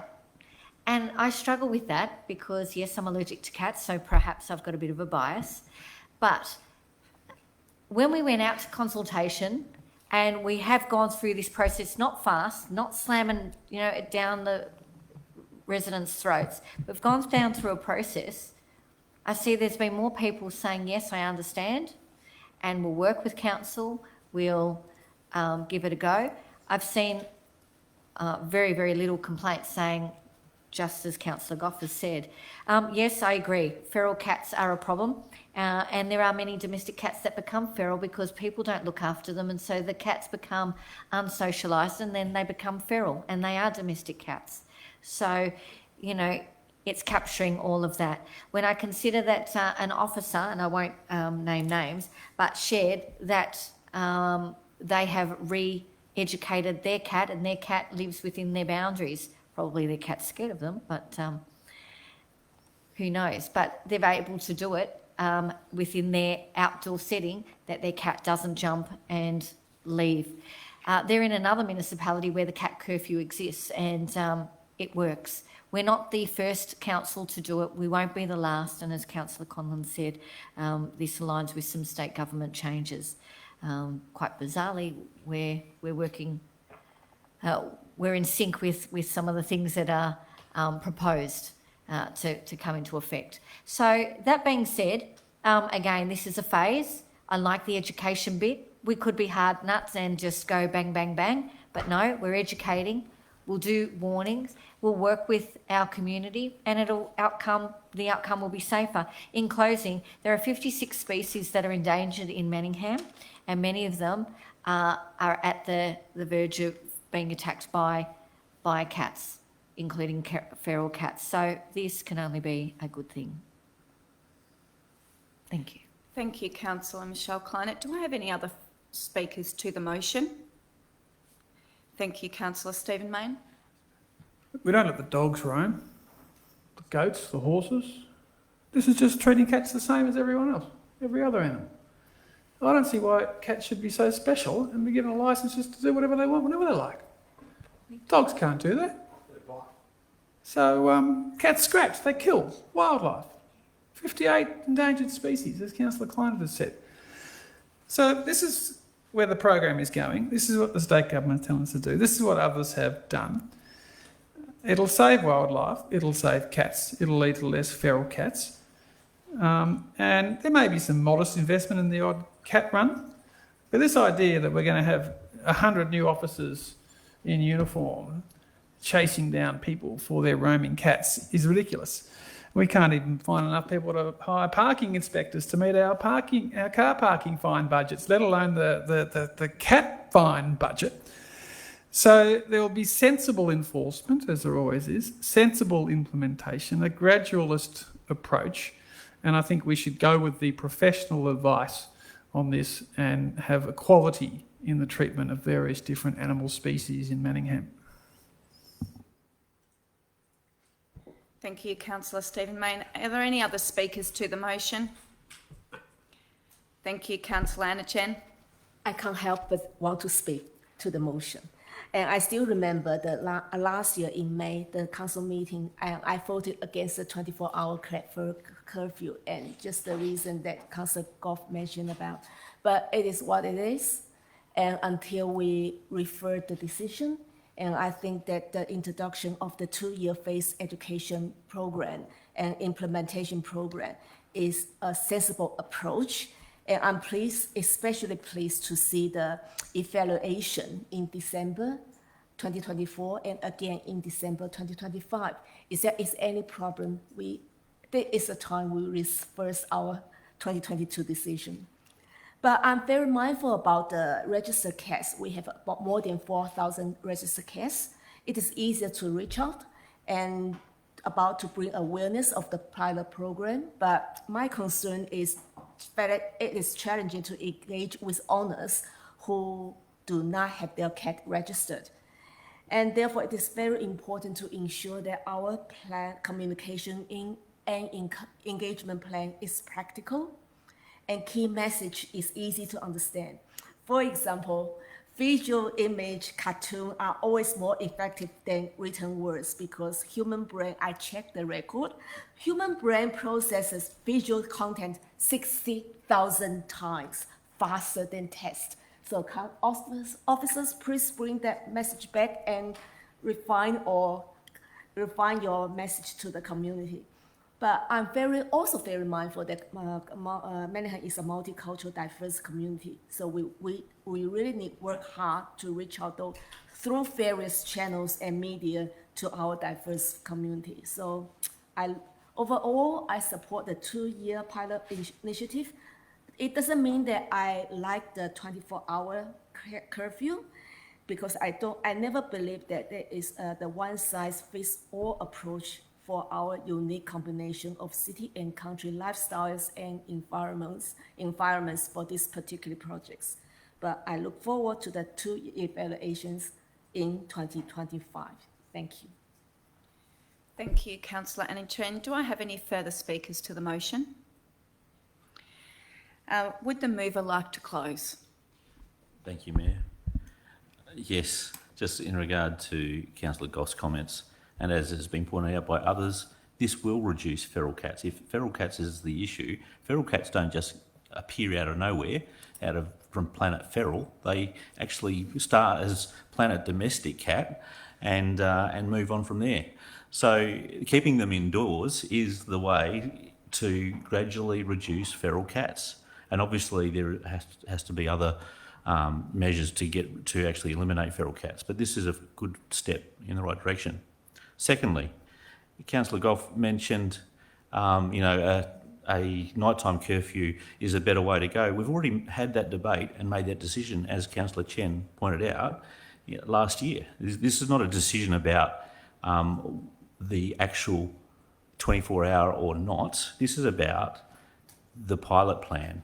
And as Councillor Chen mentioned and other councillors mentioned, it is a great plan put together by a well-researched plan put together by the officers that will educate people, that will give them lots of amnesty and lots of chances and help them along the journey of improving their lives, improving the lives of their cats, reducing feral cats, reducing bird life being endangered, etc., etc. And I think, let's get on and do it. If you want cats to live longer, as I said in May last year, indoor cats live longer, much longer than outdoor cats.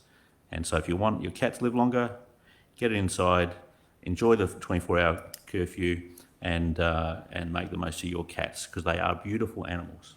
Thank you. Thank you, Councillor Conlon. With that, I will put the motion to a vote. All those in favour? That is Councillor Stephen Mayne, Councillor Michelle Kleinert, Councillor Laura Mayne, Councillor Carly Lang, Councillor Deirdre Diamonte, Councillor Andrew Connellan, Councillor Anna Chen. Thank you. Oh, Councillor Thomas Lope, what are you? I'm sorry, I keep forgetting about you. And all those against? No, I think you changed your mind. Sorry. Keep the same. I'm against 24. All those against the motion? Councillor Jeff Goff, and that is carried. Thank you, councillors. Item 10.2, endorsement of Livable Places and Spaces Advisory Committee, LPSAC, or known as LPSAC, community members. Do I have a mover for the motion? Thank you, Councillor Goff. Madam Mayor, I move that. And we endorse the Livable Places and Spaces Advisory Committee. Thank you, Councillor Goff. Do I have a seconder for the motion? Thank you, Councillor Deirdre Diamonte. Councillor Goff, would you like to speak to the motion? Very quickly, we do have advisory committees for quite a number of sections of our, I suppose, our council plan in different areas, and Livable Places and Spaces is just one of those. Incorporating, I suppose, a former open space committee and also the streetscape committee and also any other committee to do with livable places and spaces. So we've got a new committee here, and basically, like all of our committees, we have ways in which we do it. We have certain rules, and we need to endorse the members of the committee, and that's the formal process of moving that list. Thank you very much. Thank you, Councillor Goff. Councillor Diamonte, would you like to speak to the motion? Do I have any speakers against the motion? Do I have any other speakers for the motion? If there are no further speakers, I will put the motion to a vote. All those in favour? And that is carried unanimously. Thank you. 11, connected communities. 11.1, pricing policy for use of council active open space. A councillor's alternate motion has been prepared. Do I have a mover for the alternate motion? Madam Mayor, I'd like to move that councillors endorse the officer recommendation with the following addition, point C, a 10% cap on ground access pricing increases for turf cricket clubs in any single year over the implementation period. Thank you, Councillor Stephen Mayne. Do I have a seconder for the motion? Thank you, Councillor Michelle Kleinert. Councillor Stephen Mayne, would you like to speak to the motion? Yes, thank you, Mayor. So this report and recommendation tonight ends a lengthy process over a good 18 months or so, where we've reviewed the pricing policies for sporting clubs and user groups for our outdoor facilities. So it's different from pricing of, say, the basketball facilities, which we've contracted out to Align Leisure. It's different from the pavilion fees. This is what people pay, what clubs will pay to access our sporting ovals, whether it's the aero gliders or the flat track races at Templestowe Reserve. So it's all that outdoor stuff.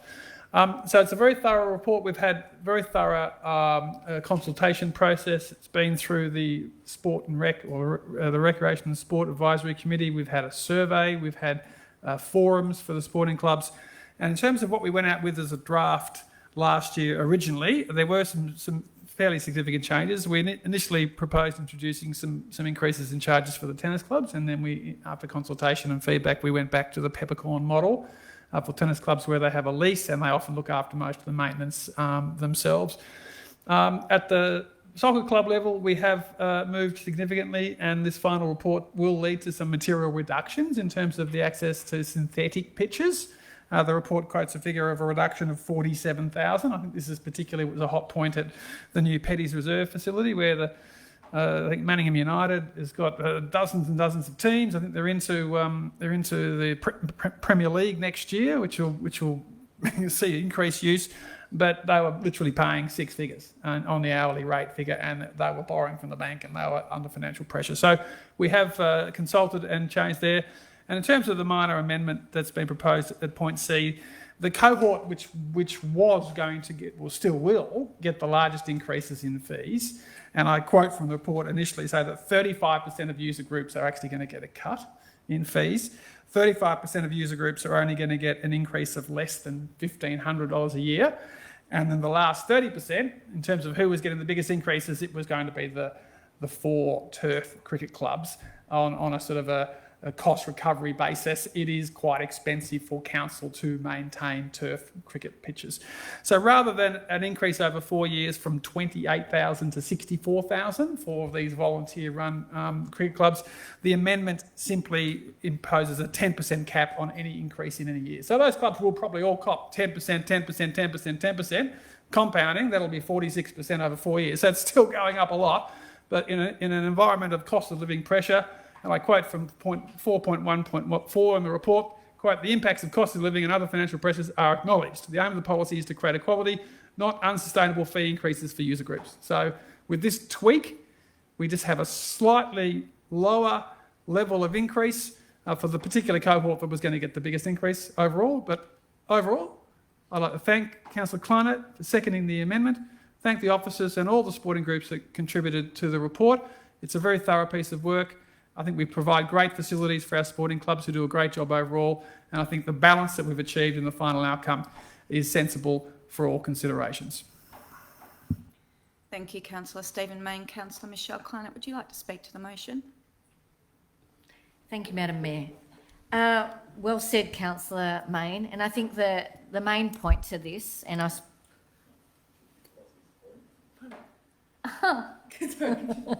Well, I know my cricket well, don't I? Not. So my main point to this being that it is very expensive to maintain the cricket pitches. That's not a cricket lover's fault. It's just the reality, and that's why the increase was so big and didn't really align with like the tennis courts and the soccer pitches. But considering it is a community sport, these are not professionals, though out of the locals come professionals that do play for Australia. It's a sport that really we want to keep happening in Manningham. We don't want to cost them out of the city. So I think it's quite reasonable in the compounding of which Councillor Mayne said that we still have to cost recovery in the rate capping industry, in the rate capping environment that we have. So I just say that it makes sense. I think it's fair, and I'm happy with the amended motion from Councillor Mayne and support that.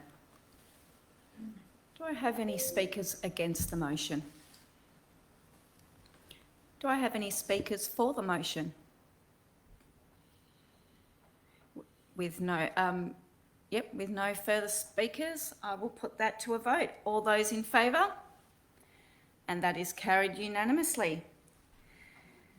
Thank you. Item 11.2, Community Grants Program Update. Do I have a mover of the motion?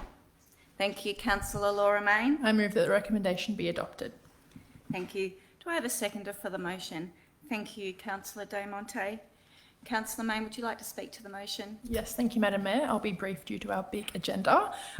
Just a few thank yous. First, I'd like to thank the officers for improving our community grants process. Not only has this resulted in less councillor criticism, but it's also obviously resulted in better outcomes, and it's always great to have the community more involved. I'd also like to thank the community members for their time and assistance on the panel. I hope they enjoy their well-deserved $400 voucher as a result, which is set to increase to a very well-deserved $500 voucher. And lastly, I'm looking forward to seeing the new grant streams as a result of this update, that being our Healthy Ageing Service and our Seniors Club grant. So thank you. That's all, Madam Mayor. Thank you, Councillor Laura Mayne. Councillor De Monte, would you like to speak to the motion? Thank you, Madam Mayor. Just very briefly, Councillor Laura Mayne has covered most of the brief. I think it's important to talk a little bit about the two additions to the community grants policy since it last came to Council in 2022. And as Councillor Laura Mayne said, the Seniors Club Support Grant, which I think is tremendous, $70,000 for those grants, and that includes meal support or social connectedness, and I just think it's such a great addition to our grants portfolio, as well as the Healthy Ageing Support Grant of $80,000, which again encourages community groups, etc., to look at initiatives to support healthy ageing. So I think it's wonderful, and I also think it's a great addition to have that community grants program assessment panel have not just that independence, but also these experts in the community having a look at these grants. I want to thank them for their time and congratulate them on the 12-month extension. And I look forward to seeing the next round of those new community grants coming through. Thank you, Councillor De Monte. Do I have any speakers against the motion? Do I have any further speakers to the motion? With no further speakers, I'll put that to a vote. All those in favour? And that's carried unanimously. 11.3, supplementary motion and early years infrastructure planning update.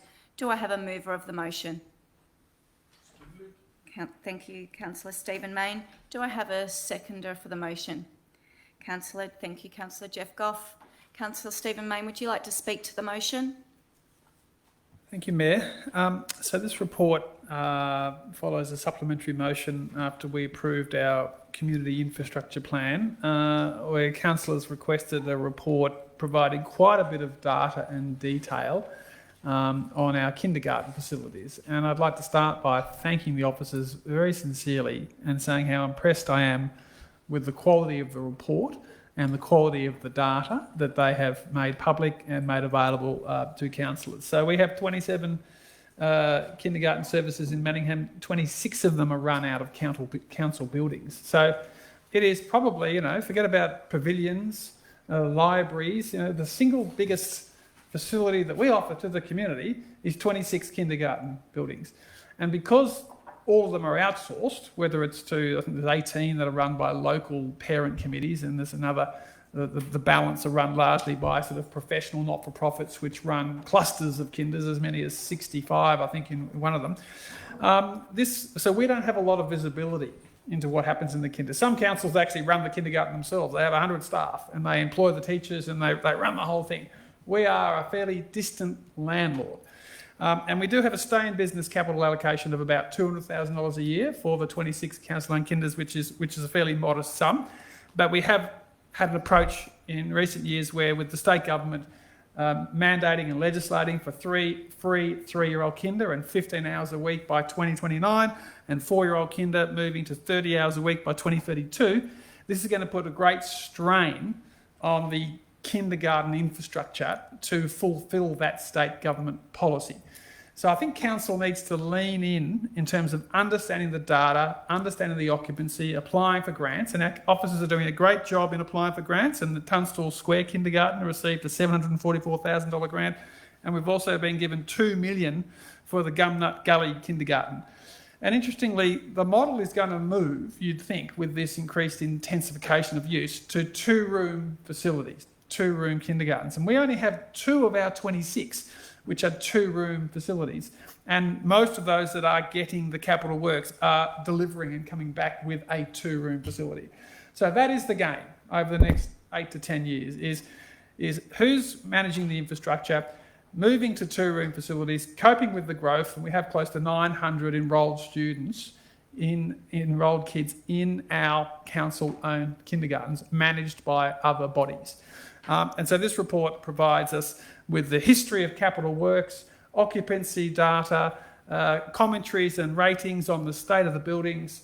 It is an excellent report, and I personally, having read this, would think there is merit, and I'm not proposing any form of amendment here, but would think there would be merit for some form of an annual report to council, similar to this, which just is what's happening at our kinders, how are they going? Because it is going to be a big period of major change coming up. I do think we need to lean in a bit more and be a bit more active and involved, and potentially spend a little bit of our own ratepayers' money on the capital works side. But again, I'd like to thank the officers for, in a relatively short period of 3 months, producing a lot of data, a really detailed report, which will feed into our future budget deliberations, our grant applications, and will help the community. I mean, any new parent who's coming along going, kindergartens, what am I going to do? They've now got a really detailed report listing all the council-owned kinders. If they want to go to a council-owned kinder, it's all in this report. And I think it's been very valuable work by the officers, and I'd like to thank all the kindergarten teachers and the committee members and the professional managers who've obviously fed the data into the report in a very cooperative and disclosure-focused way, in a timely manner, to produce this, one of my favourite reports I've seen produced to council over the last 3 years. So thanks again to the officers. Thank you, Councillor Stephen Mayne. Councillor Jeff Goff, would you like to speak to the motion? Councillors, do I have any speakers against the motion? Do I have any speakers to the motion? With no further speakers, I'll put that to a vote. All those in favour? And that's carried unanimously. Thank you.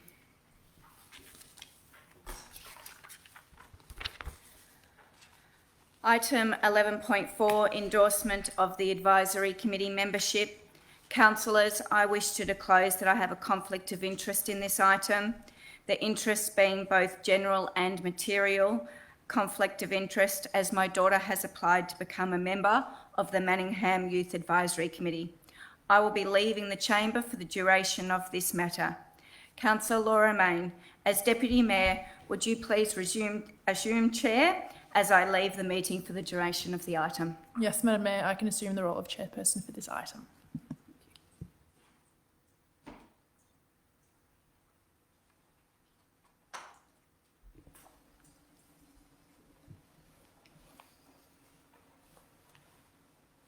Thank you, everyone. Councillors, do I have a mover for this item? Councillor Kleinert. The recommendation be adopted. Do I have a seconder? Motion. Thank you. Councillor Kleinert, would you like to speak? Yes, Madam Deputy Mayor.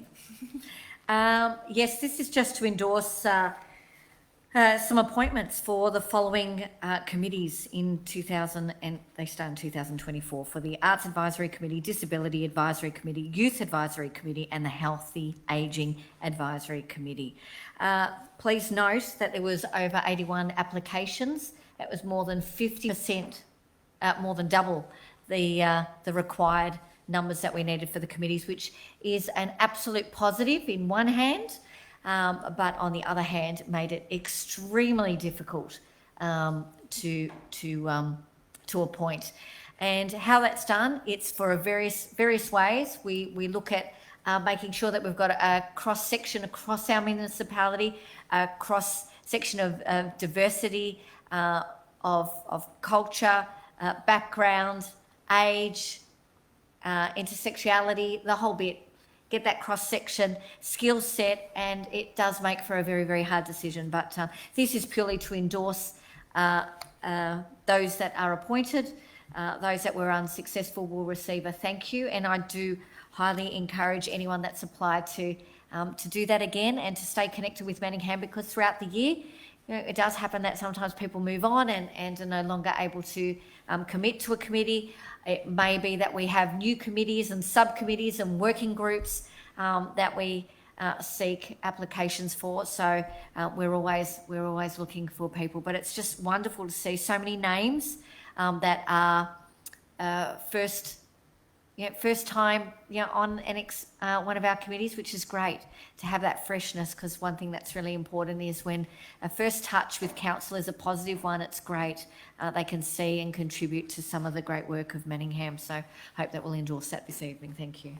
Thank you, Councillor Kleinert. I'll just pause for a moment to ensure that Councillor Lightbody was not supposed to leave. Yeah, okay, we'll record that in the minutes. Thank you. We'll continue. Councillor Stephen Main, would you like to speak? No. Do I have any speakers against the motion? Do I have any speakers for the motion? Councillor Diamante. Thank you, Madam Deputy Mayor. I would just like to echo what Councillor Kleinert said about the large number of applications, and there were a large number of experts that had submitted roles for these 4 committees. And I do note that despite being subject matter experts, there were a number that were unsuccessful, and I echo what Councillor Kleinert said. I do encourage them to stay close to council, but I would also like to see that these people are used as subject matter experts to support the conduct of our advisory committees and be invited in to talk about their specialities. So I think it's really important that we acknowledge these applicants, congratulate the successful ones, but even the unsuccessful ones, I think it's really important to acknowledge that they have skills and experience that can still contribute in ways to either the advisory committees or, as Councillor Kleinert said, to the working groups. And I'm really hoping that those messages are conveyed to those applicants as part of this process. Thank you. Thank you, Councillor Diamante. Do I have any other speakers to the motion? There being no further speakers, I'll put the motion to a vote. All those in favour? And that is carried unanimously. I will now, thank you, councillors, and I will now call the Mayor back to the chamber to resume her role as chairperson.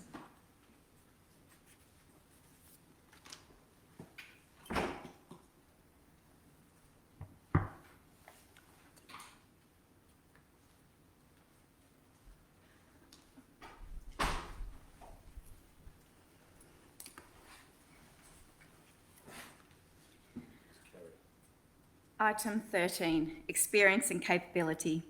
13.1, communicating with our multicultural communities update. Do I have a mover for the motion? Thank you, Councillor Chen. Mayor, I move that the recommendation be adopted. Thank you. Do I have a seconder for the motion?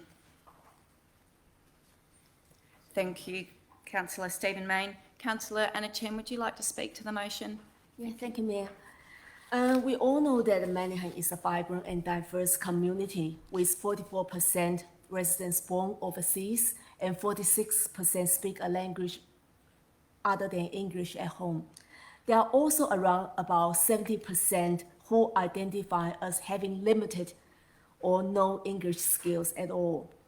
Council has always been working very hard to improve ways we connect with our diverse community. This report focuses on several initiatives implemented over the last couple of years with our multicultural communities.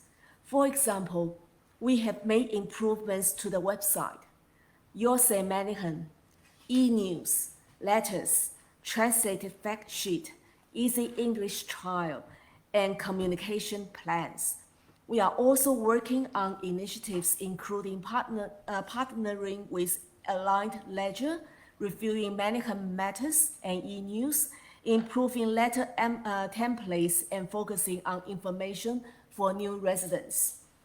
Council continue to build capacity throughout the organization and embed good practice through cultural awareness training, the employee bilingual allowance, and using the bilingual skills of our workplace.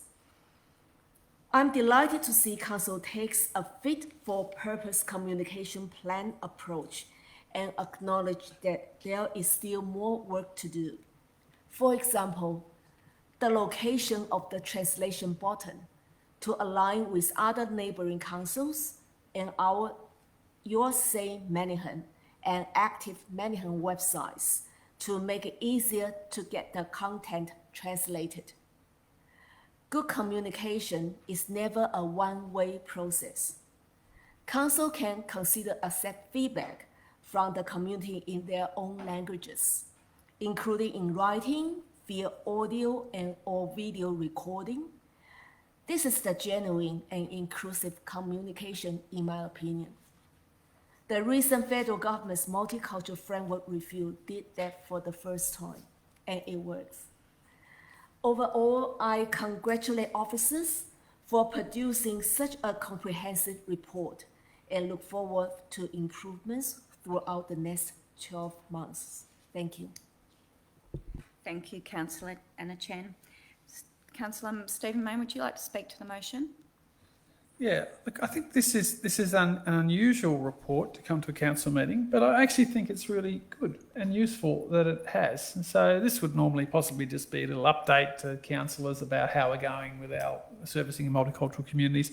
But to bring it into the chamber, to talk about it and to make it public on the website, I think it elevates it to a level that it deserves to be at. Because frankly, some councillors who English is the first language, we don't think about these issues enough.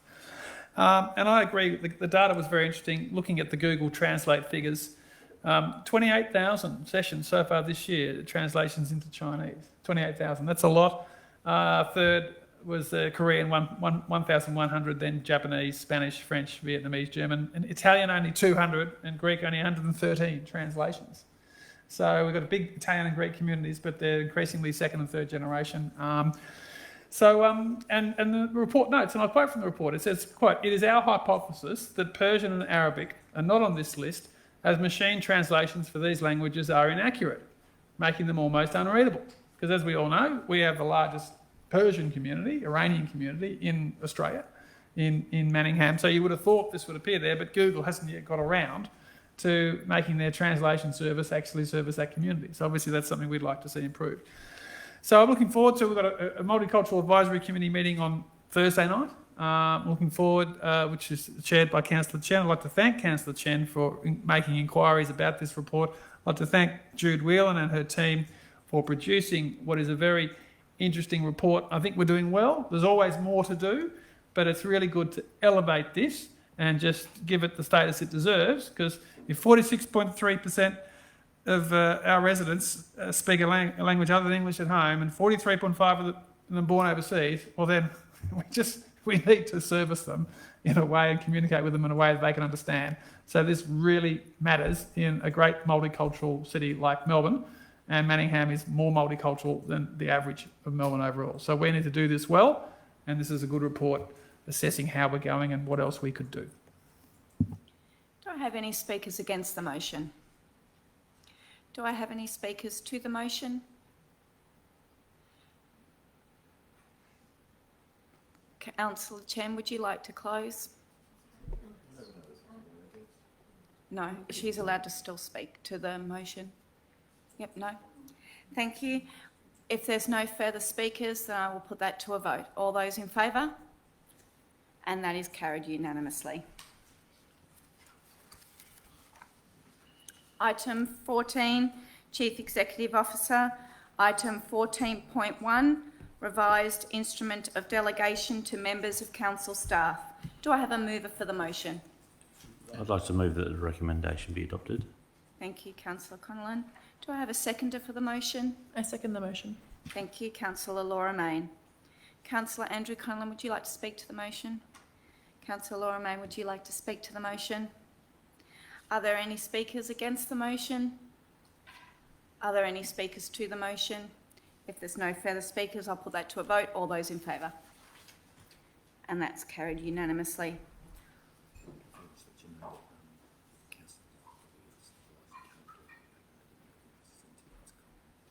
Thank you, councillors. I will advise we have been in contact with Councillor Lightbody. He has been having technical difficulties during the movie, where he's during the council meeting. Sorry. What a movie! There was a good laugh for us. I hope you enjoyed the movie. Horror or comedy? He has come in and out, but has been successfully able to stay in until now, so he will be leaving the meeting, and we have recorded the time that he's left. So I will continue. Item 14.2, Appointment of Authorised Officers, Planning and Environment Act 1983. Do I have a mover for the motion? Thank you, Councillor Michelle Kleinert. That the officer's recommendation be adopted with the addition of the following authorised officer, Robert Buckmeister. Thank you. Do I have a seconder for the motion? Thank you, Councillor Connellan. Councillor Kleinert, would you like to speak to the motion? Nothing to add. Councillor Connellan, would you like to speak to the motion? Councillors, are there any speakers against the motion? Councillors, are there any speakers to the motion? With no further speakers, I will put that to a vote. All those in favour? And that is carried unanimously. Item 14.3, Formal Meetings of Councillors. Do I have a mover for the motion? I move that the recommendation be adopted. Thank you, Councillor Laura Mayne. Do I have a seconder for the motion? Thank you, Councillor Michelle Kleinert. Councillor Laura Mayne, would you like to speak to the motion? Nothing to add. Councillor Kleinert, would you like to speak to the motion? Councillors, is there anyone against the motion? Anyone speak against? Are there any councillors to the motion? With no further speakers, I'll put that to a vote. All those in favour of the motion? And that is carried unanimously. Item 15, Notices of Motion. 15.1, Notice of Motion by Councillor Stephen Mayne, number 4/2023. Councillors, do I have a mover for the motion? Mayor, I'd like to move that the motion be adopted. Councillors, do I have a seconder for the motion? Thank you, Councillor Monte. Councillor Stephen Mayne, would you like to speak to the motion? Thank you, Mayor. Just briefly, so this is simply requesting some advice for councillors. So it's non-public advice. It's just feeding into the budget process on 3 issues. The first was I was out at Jubilee Park recently and admiring the brand new indoor cricket training facility that the Ringwood Cricket Club has with millions of dollars contributed from the state government. And I was talking to some representatives from Fitzroy Doncaster who were saying that quite a few indoor cricket facilities are popping up in councils over Melbourne. This is becoming quite a thing. So point A just simply calls for the officers to give the councillors advice as to just how prevalent this is and whether this is something that at some point Manningham may look at. Point B doesn't mention white picketed fences, but that's what I'm envisaging rather than pink or grey or blue picketed fences. But heritage cricket grounds in England and Sydney, and increasingly they are being brought back, beautiful sort of the white picket fence look. These are coming back. There's been recently one constructed at Bundoora in Geelong. Apparently they're only $50,000, $60,000, $70,000. So just call for reporters to whether Shram's Oval number 1, where Glenn Maxwell plays, where Matthew Elliott, former Test cricketer, is on the committee, his sons play. So it's our premier sporting facility in Manningham, right next to the Chambers here, whether a white picket fence would actually, for not much cost, really lift the look and the heritage feel of our premier cricket facility in Manningham. And the third one just says, point C, advice on the need for a cricket and football pavilion at Surplus Reserve. So the story here is that over the last 12 years, we're coming to the end of a very impressive and substantial pavilion investment program, whether it's Tedajani, Templestowe Reserve, the new baseball, $3 million baseball facility, Park Orchards, Warrandyte, Shram's Oval number 2, Ryshek's Bulleen Park to come, and Petty's Reserve, $11 million. We've spent a whole lot of money, and most of our pavilions are now relatively new and in good shape. And the other day I dropped into Surplus Reserve to watch someone play cricket, and there were 50 cricketers playing there, and one of the cricketers said, there's no toilet facility here and we have to borrow a key to go and use the school's facility. And someone had tried to use the tennis club's facility, but the tennis club had said, you cricketers, get out of here, what are you doing here? So you had 50 men and boys playing cricket for 6 hours on a Saturday afternoon with not even a donga or any form of facility. So it just said to me, is it time, given that we've come to the end of a program of making all of renewing our facilities, our pavilion facilities, do we need to put something fairly basic into Surplus? Fairly basic, because it is a second oval in terms of it's not anyone's home oval. So you haven't got a situation where you've got 50 players without a toilet facility at a very nice reserve that we do share with Surplus Primary School, our biggest primary school in Manningham. So if the officers can give us some advice on whether there's any merit at that for some time in the next decade that we might do something there, we'd love to receive that advice leading into the next budget. So I've got nothing else to say. Thank you. Thank you, Councillor Stephen Mayne. Councillor Deirdre Domontaine, would you like to speak to the motion? Are there any speakers against the motion? I have a question. Thank you, Councillor. Yeah, my question is with regard to probably the statement is fine to do a report, but just the thing is there a contract between council and Surplus Primary School, which I believe there is, for the shared facility of the Oval, and as such the shared facility of the toilets in Surplus. Thank you, Councillor Goff. CEO. What we might do is take that on notice, Councillor, just so we can be really precise in what the arrangement actually is between us and the primary school. Andrew, I can answer that. Do you want to provide that advice now? Okay, great. There is a 50-year lease agreement with the school, with the Department of Education. A 50-year lease agreement with Department of Education as a shared service model.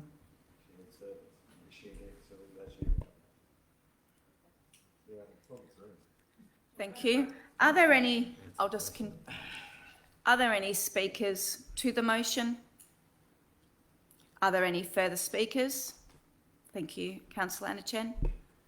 Just in terms of the Surplus Reserve, and I have been dealing with the issue for some time, and there is definitely a lease agreement. So it's not an easy thing that whether we want it or how we want it or where we want it. But I also, I just got the response from our one of our managers regarding the temporary shelter, because I noticed that there is no shelter at all, and there's decreasing of the tree numbers around the facilities. So they are exploring options, perhaps just shelter in a temporary natures, just to protect, just give the better protection to the players. So this is the latest information I received from officers. So officers do care and the councillors do care, and we're actually exploring all possible options. Thank you. Thank you, Councillor Chen. Do I have any other further speakers to the motion? Councillor Stephen Mayne, would you like to close? If there are no further questions, I will put that to a vote. All those in favour? And that is carried unanimously.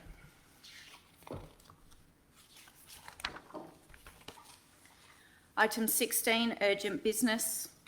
16.1, document for sealing. Do I have a mover of the motion? Thank you, Councillor Diamonte. I move that the recommendation be adopted. Do I have a seconder for the motion? Thank you, Councillor Andrew Connellan. Councillor Deirdre Diamonte, would you like to speak to the motion? I will. Thank you, Madam Mayor, because this is quite exciting. Not that all the other items that we've discussed tonight have not been exciting. So this recommendation is around an agreement between Council and Busy Recycling for collection points under our container deposit scheme. So collection points at Tedajani Reserve, Petties Reserve and Mullumbullen Reserve. And these 3 collection sites join the 2 that are now operational at Ricechecks Reserve and Templestowe Reserve. And I think it's phenomenal that in one day at Ricechecks we had 13,000 containers collected, which represents 13,000 times 10 cents. So that would be, I'm suddenly really stressed, 130,000? No. 13,000. I'll go to your bank. Yeah, okay. No, 13,000 times 10 cents. 130,000? Thank you. Continue. 13,000 Councillor containers have been collected, and at 10 cents each, it's $1,300. But I am on the board of a bank.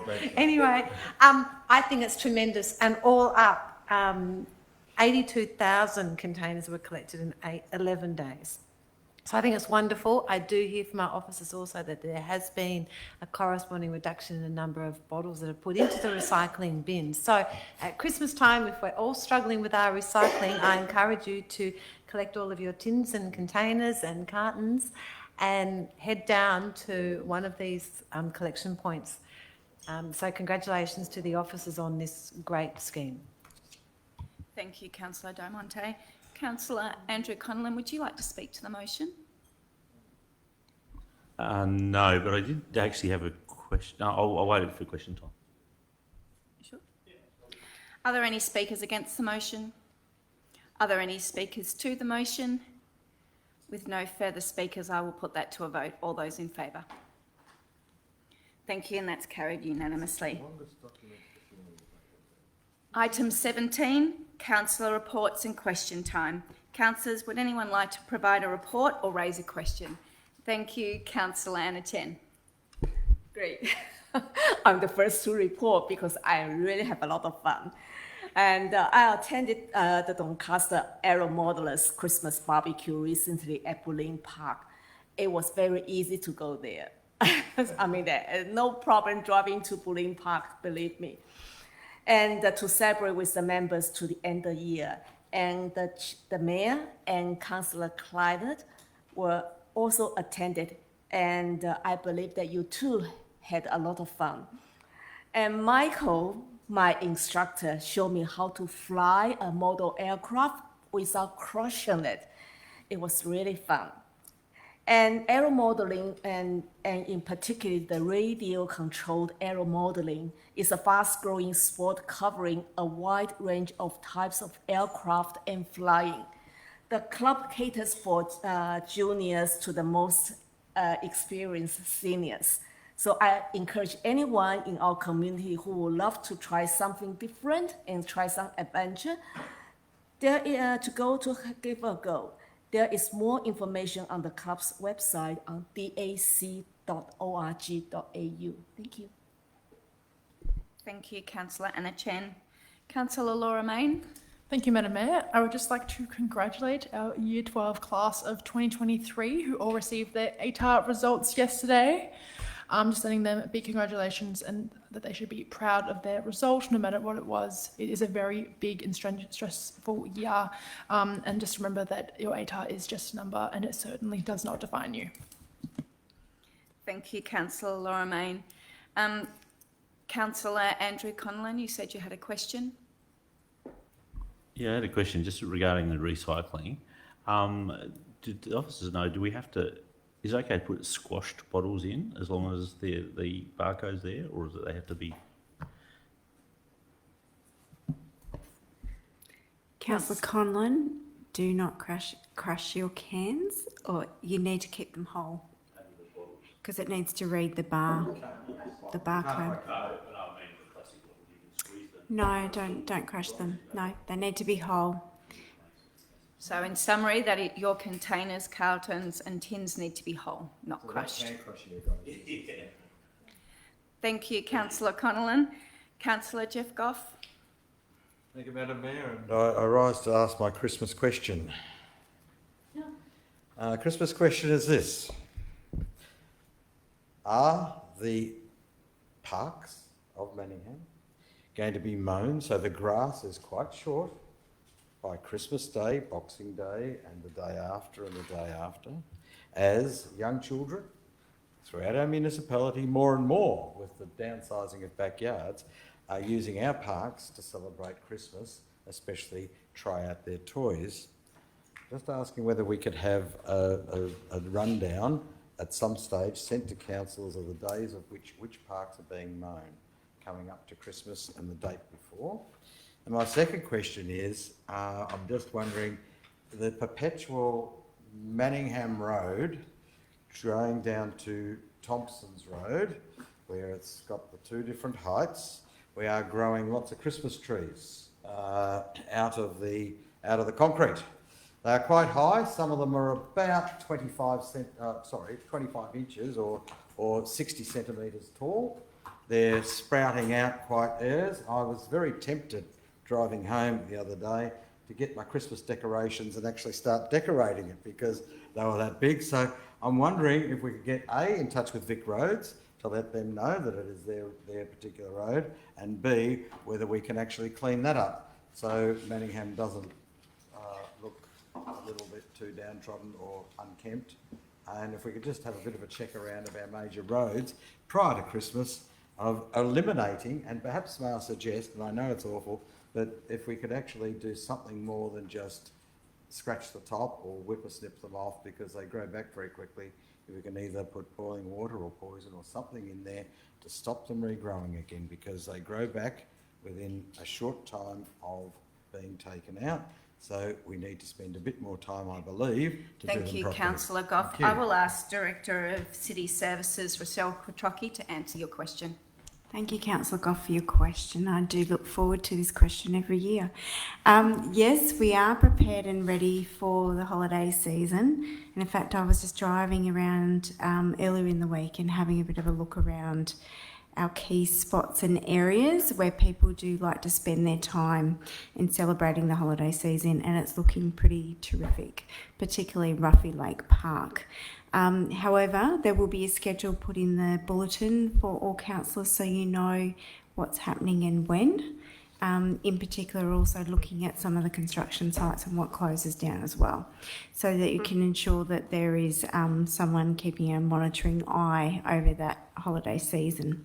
The other thing you asked about the maintenance of our roads, that is something that we will check out again, Councillor Goff, and talk to our fellow colleagues in DTP. Thank you for the question. Thank you, Rochelle Quattrocchi. Councillor Michelle Kleinert, you said you had a update, councillor update. Thank you, Madam Mayor. Just want to acknowledge the Millgate Park Owners Association's 50th anniversary. It was amazing. Hundreds were out. It's a wonderful estate. It's quite unusual. They pay a fee, 400 plus houses for their parkland to be maintained, and their comment was, it's very, very expensive to maintain trees, but really awesome. And it was just wonderful seeing some of the history and just seeing a whole raft of community out there. Special Merry Christmas to our community. It's been fantastic in the last couple of weeks, from the Macedonian seniors groups to the Greek pensioner club of Manningham, tomorrow the Chinese seniors. It's just, it's wonderful to be able to celebrate as community gets back together. And with that being the time, the wonderful season that it is very sad that we were unable to have our carols this year. And though the residents understanding that when you get advice from police and the Bureau of Meteorology that it's not safe to really have so many people in a park, and considering some trees did go down in Ruffy on Friday, it was an unfortunate, very difficult call for the CEO and the Mayor to make, but thank you for that, because safety of our community is paramount. But that being said, the Warrandyte Carols is on this Saturday, so certainly if you can't get anywhere else, Warrandyte is the place to be this Saturday, so you won't miss out on your carols, and it's wonderful. It's very different to the one at Ruffy, and that's part of the beauty of carols. It's the grassroots, fantastic community getting together, and it's a great carol. So Merry Christmas to all, acknowledging the committee. So many hours, hundreds and thousands of hours goes into volunteer work for every community event that we attend, and especially the Warrandyte Carols, those sort of bigger events. Thank you, Councillor. A lot more hours dedicated. Thank you. Councillors, are there any other councillor reports or questions? Thank you, Councillor Stephen Mayne. Yes, thanks, Mayor. I'd just like to note that it's the 30th anniversary this month of the closure of, I think it was 6 different schools across what was then the city of Doncaster and Templestowe in its dying days. 14 months into the Kennett government, they went and closed 300 schools across Victoria. And we lost Botanic Park Primary School, which is now a housing estate near Ruffy Lake Park. We lost my old primary school, Templestowe Primary, which the council sensibly bought and converted into the netball and basketball facility. We lost East Doncaster Primary School on the corner of Blackburn and George Street, which is now a housing estate. We lost Donvale High, which was converted to Heatherwood. We lost Ayr Primary School in Bulleen, which was converted to housing. We lost Bulleen Primary, and we lost Templestowe High, which also became a housing estate. This was a very wrenching time for many of the then students and the past students. It's very heartening that there's multiple Facebook pages out there for the past students to stay connected and celebrate their shared memories, whether it's Templestowe High or Donvale High. There's quite a few Facebook groups to stick together. And I think looking back in hindsight, where you've got zoning around Birrallee and Serpil and Templestowe College, that they probably closed 2 or 3 too many in hindsight. And we're struggling to deal with population growth and having enough schools. And I just make the point that we talked about our kinders early on. We own 26 kinders. Well, only one of them is next to a school at Templestowe Valley, and one of them is managed by the Wonga Park Primary School, our kinder facility in Wonga Park. Wouldn't it have been good if they'd perhaps saved a couple of these primary schools and built some really nice, large-scaled kinders, given that 30 years later we're suddenly really short of kindergarten infrastructure? But look, it's a sad time. It is 30 years. We won't ever see a time like it again, where so many schools get closed. It's never happened anywhere in Australia that, bang, 300 schools across the state are just shut with a couple of weeks' notice. It was a sad time, Thank you, and it changed our Councillor. community That's time. a lot. Thank you. Councillors, I will give a report. Thank you, Councillor Michelle Kleinert, for your mention of the community carols. That was what I was going to say.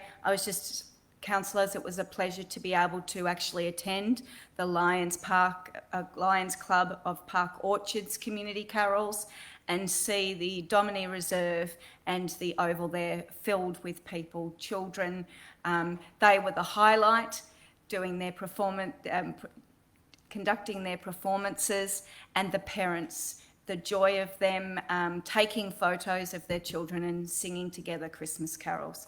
And being together is what this season is about, and so I wish you and our community a very Merry Christmas.